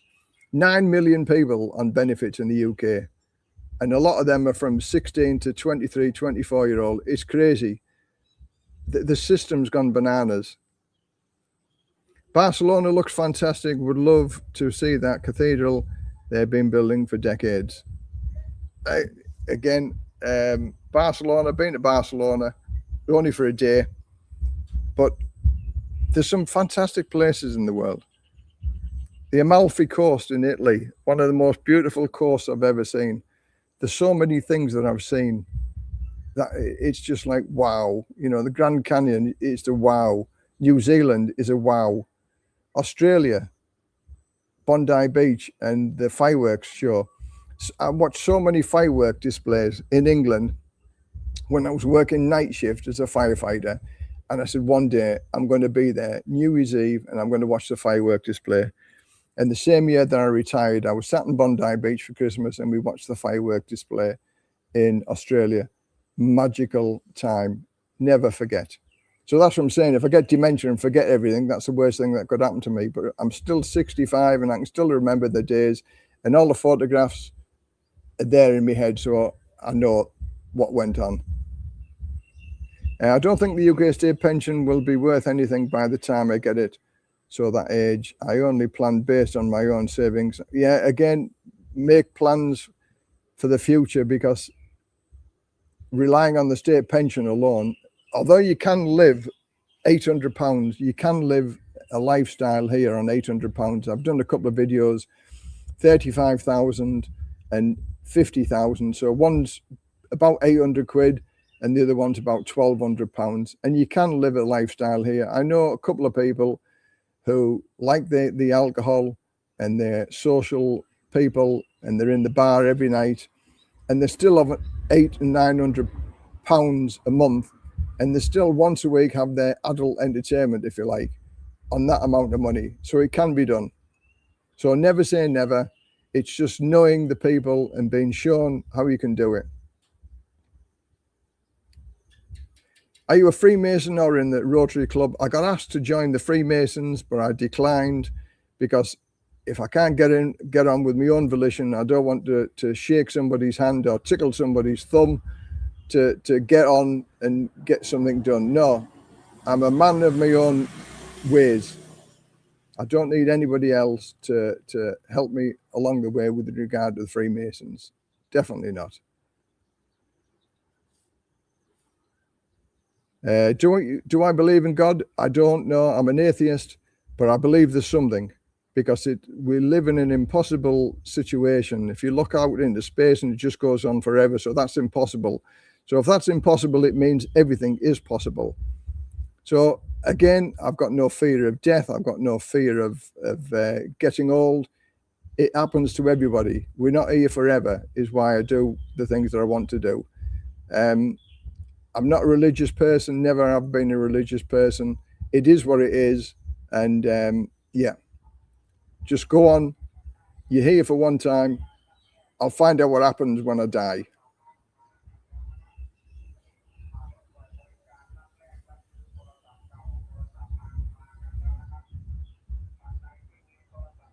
Yeah, the fireworks at Darling Harbour. We went on the boat. It cost us £700. £700 for that one night to go and watch the fireworks on the boat. It was absolutely fantastic, but I've got to say, it wasn't as good. I felt. We had 120 people on board. It was a free buffet and free drink as much as you want night. But me and the Chinese wife the day before had a massive argument. So we said, we're not going to drink New Year's Eve. We'll have one glass of champagne so we don't argue, because we met on a New Year's Eve and I didn't want to spoil New Year's Eve by having an argument like we had the night before. And again, the writing was on the wall for that. But I think it would have been better on the harbour side with the millions of other people that were there. Because when you're seeing the fireworks go off, there was a delay in the thud as the firework went off, and then the explosion. You see the explosion before you hear the thud because of the distance. Whereas if you're on the harbour side, you could hear and watch the thuds go off before it's just one of them things. Would I pay that again to go on the boat? No, I wouldn't. I'd go and stand on the harbour side with the millions of other people, and that would have been a better atmosphere, I think. But it's just what it was. Have I ever been to Newcastle? The ghost tour. I've been to Newcastle many times, many good times in Newcastle. I like Newcastle, but never on the ghost tour. I'm not scared of ghosts. I'm not scared of creepy crawlies and things like that. I'm interested in the occult and stuff like that. The people the ghost stories and stuff like that. But no, it's low on my list to go to a ghost place. I could sleep in it, in the most haunted places, and it wouldn't bother me at all. In our fire station, when I went acting up as the officer in charge at Middlesbrough Fire Station, there was a spate of happenings with ghosts and things like that. People being pinned down in the bedroom, and unbeknownst to me, they steered me in the direction of staying in the most haunted room on the station. I had the best night's sleep I ever had. Everybody got up in the morning like, everything okay, Les? Everything okay? I said, yeah, everything's okay. So never affected me one iota. Have I ever read the book Men Are From Mars? No, I'm not a big reader, to be fair. I like watching YouTube videos and stuff like this. Are you considering returning back? Yeah, I'm going back to the UK in May. Thanks for the keto diet tips, Les. It's been a great help. Good. I hope you've lost some weight from it. Again, for those people that are interested, I mean, I've gone from 118 kilos down to 95 kilos, all to do with the keto diet. If you have a look at my buy me a coffee link, then I sell various e-books with regard to the keto diet, and I've been on majority of the books that I sell. I did, and the diets and the information is brilliant. Again, I'm going to do another video one day about the keto diet, because I haven't done a video about that for a long time. And when we get older, 65, health is wealth. So drop a bit of weight, don't drink, don't smoke, and you live a much healthier and longer life.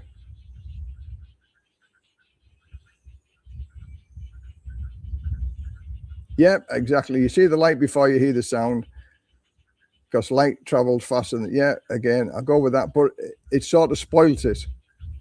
Great advice-led experiences and memories are precious, and make them. Thanks for sharing. No problem. Again, I've done probably more than the average person, and I'm happy with that, and I'll continue doing that. Is why my glasses always are full. And as sad as it is what happened between me and Ploy, it's not the end of the world. I'm going to carry on and do other adventures, and I'll share it along the way. And if it inspires anybody to do it, then that's great as well. But life at 65, I don't feel 65 at all. And as long as I can do the things that I want to do, I'll do it, because I know one day I won't be able to do it. So it's no good thinking in 5 or 10 years, oh, I wish I'd done this and I wish I'd done that. In 5 or 10 years' time, I'll be sat there thinking, I'm glad I did this, and I'm glad I did that, and I'm glad I did the other. Just my thoughts. I went from 105 to 97 and feel a lot better. Good, good. Every little bit helps. 118, 95 is a massive well done. It is. And again, there was a trigger point when I went to get a size 44 waist trousers, and I'm thinking, nope, I've got to do something about this. It took a number of years to do it, but I did it little increments. I went down from 118 to 100, and then from 100, I went back up to 106, down to 90, and I've gone from 90 back up to 95. But you always put a little bit of weight on when you come off the keto diet. My aim and my goal is to get down to 85, which I shall do. Maybe is when I return off holiday to the UK, because I've got Songkran coming up, and I'll drink and I'll eat and I'll just do anything I want to do. So, and it's no good eating a diet food at my sister's, because she's going to feed me full of custard slices, donuts, Greg's sausage rolls, pastas, pizzas, all sorts of stuff, because she thinks I need feeding up. But I'm looking forward to that as well, because it's all Falang food, isn't it? Kebabs, I love kebabs, but so I'll do all of that lot when I come back to Thailand. Have you ever wore contacts? No. I mean, these are just reading glasses. I mean, my eyesight's pretty okay, but because I get the messages here, it's a lot easier with a little bit of... I had laser treatment done to one of my eyes, so I got laser vision, but that doesn't last forever, and they don't tell you that. It lasted for 4 or 5 years where I didn't need glasses to see anything. I could read with one eye and long distance with the other. But over time, that deteriorates as well. How did you get the idea for your YouTube channel? I used to watch a guy, Kevin in Thailand, who sadly died at the age of 60. He got cancer. And he was doing his videos, and I'm thinking, oh, I can do that. And that was 7 years ago. So I've been doing this now for 7 years. I'm not as many subscribers as some other channels. Some other channels, you know, they are what they are, and they get the views, and it is what it is.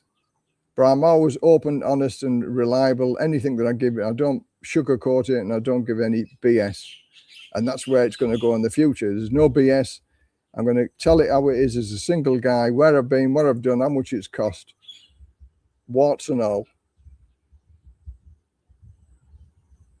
How do foreign ownership limits under Thailand code? Again, I don't know. I'm looking all into that. So I'll have a better idea come a week's time when I go and see the lawyer in Pattaya. What's the Philippines diet list? It seems a lot heavier than the Thais. Lots of fried food. Yeah, I've seen that. You know, my friend who lives there was going to sort of guide me through the the living in the Philippines. Said the food's much better here in Thailand than it is in the Philippines. But again, I like cooking. I don't mind cooking either. So I will have to keep an eye on that, because a lot of it is fried food. But we'll see where we go, and we'll see what it is. Why did you divorce? Well, go and have a look at the videos, and that'll tell you why we're getting divorced. Again, I've explained numerous times as to why we're going to go. So have a look at that, why she left me. I mean, there's a number of videos on there, so that explains sort of everything. So now we're coming up to 2 hours, 59 minutes. So it's 3 hours. So I'm going to call it a day now because we're coming up to 6 o'clock and I'm going to go and get something to eat and I'm going to go and have a beer. And I've run out, I've got a little bit of water left. So I've talked for 3 hours, guys, on sort of one particular subject. So thanks for joining me. Thanks for watching. Thanks for all the support and the well wishes. Much appreciated. I'm still retired and living the dream, but a different dream now. All of which will be documented, the good, the bad, the ugly, and the funny. So we'll go from there. Thanks very much for watching, and let's go from there.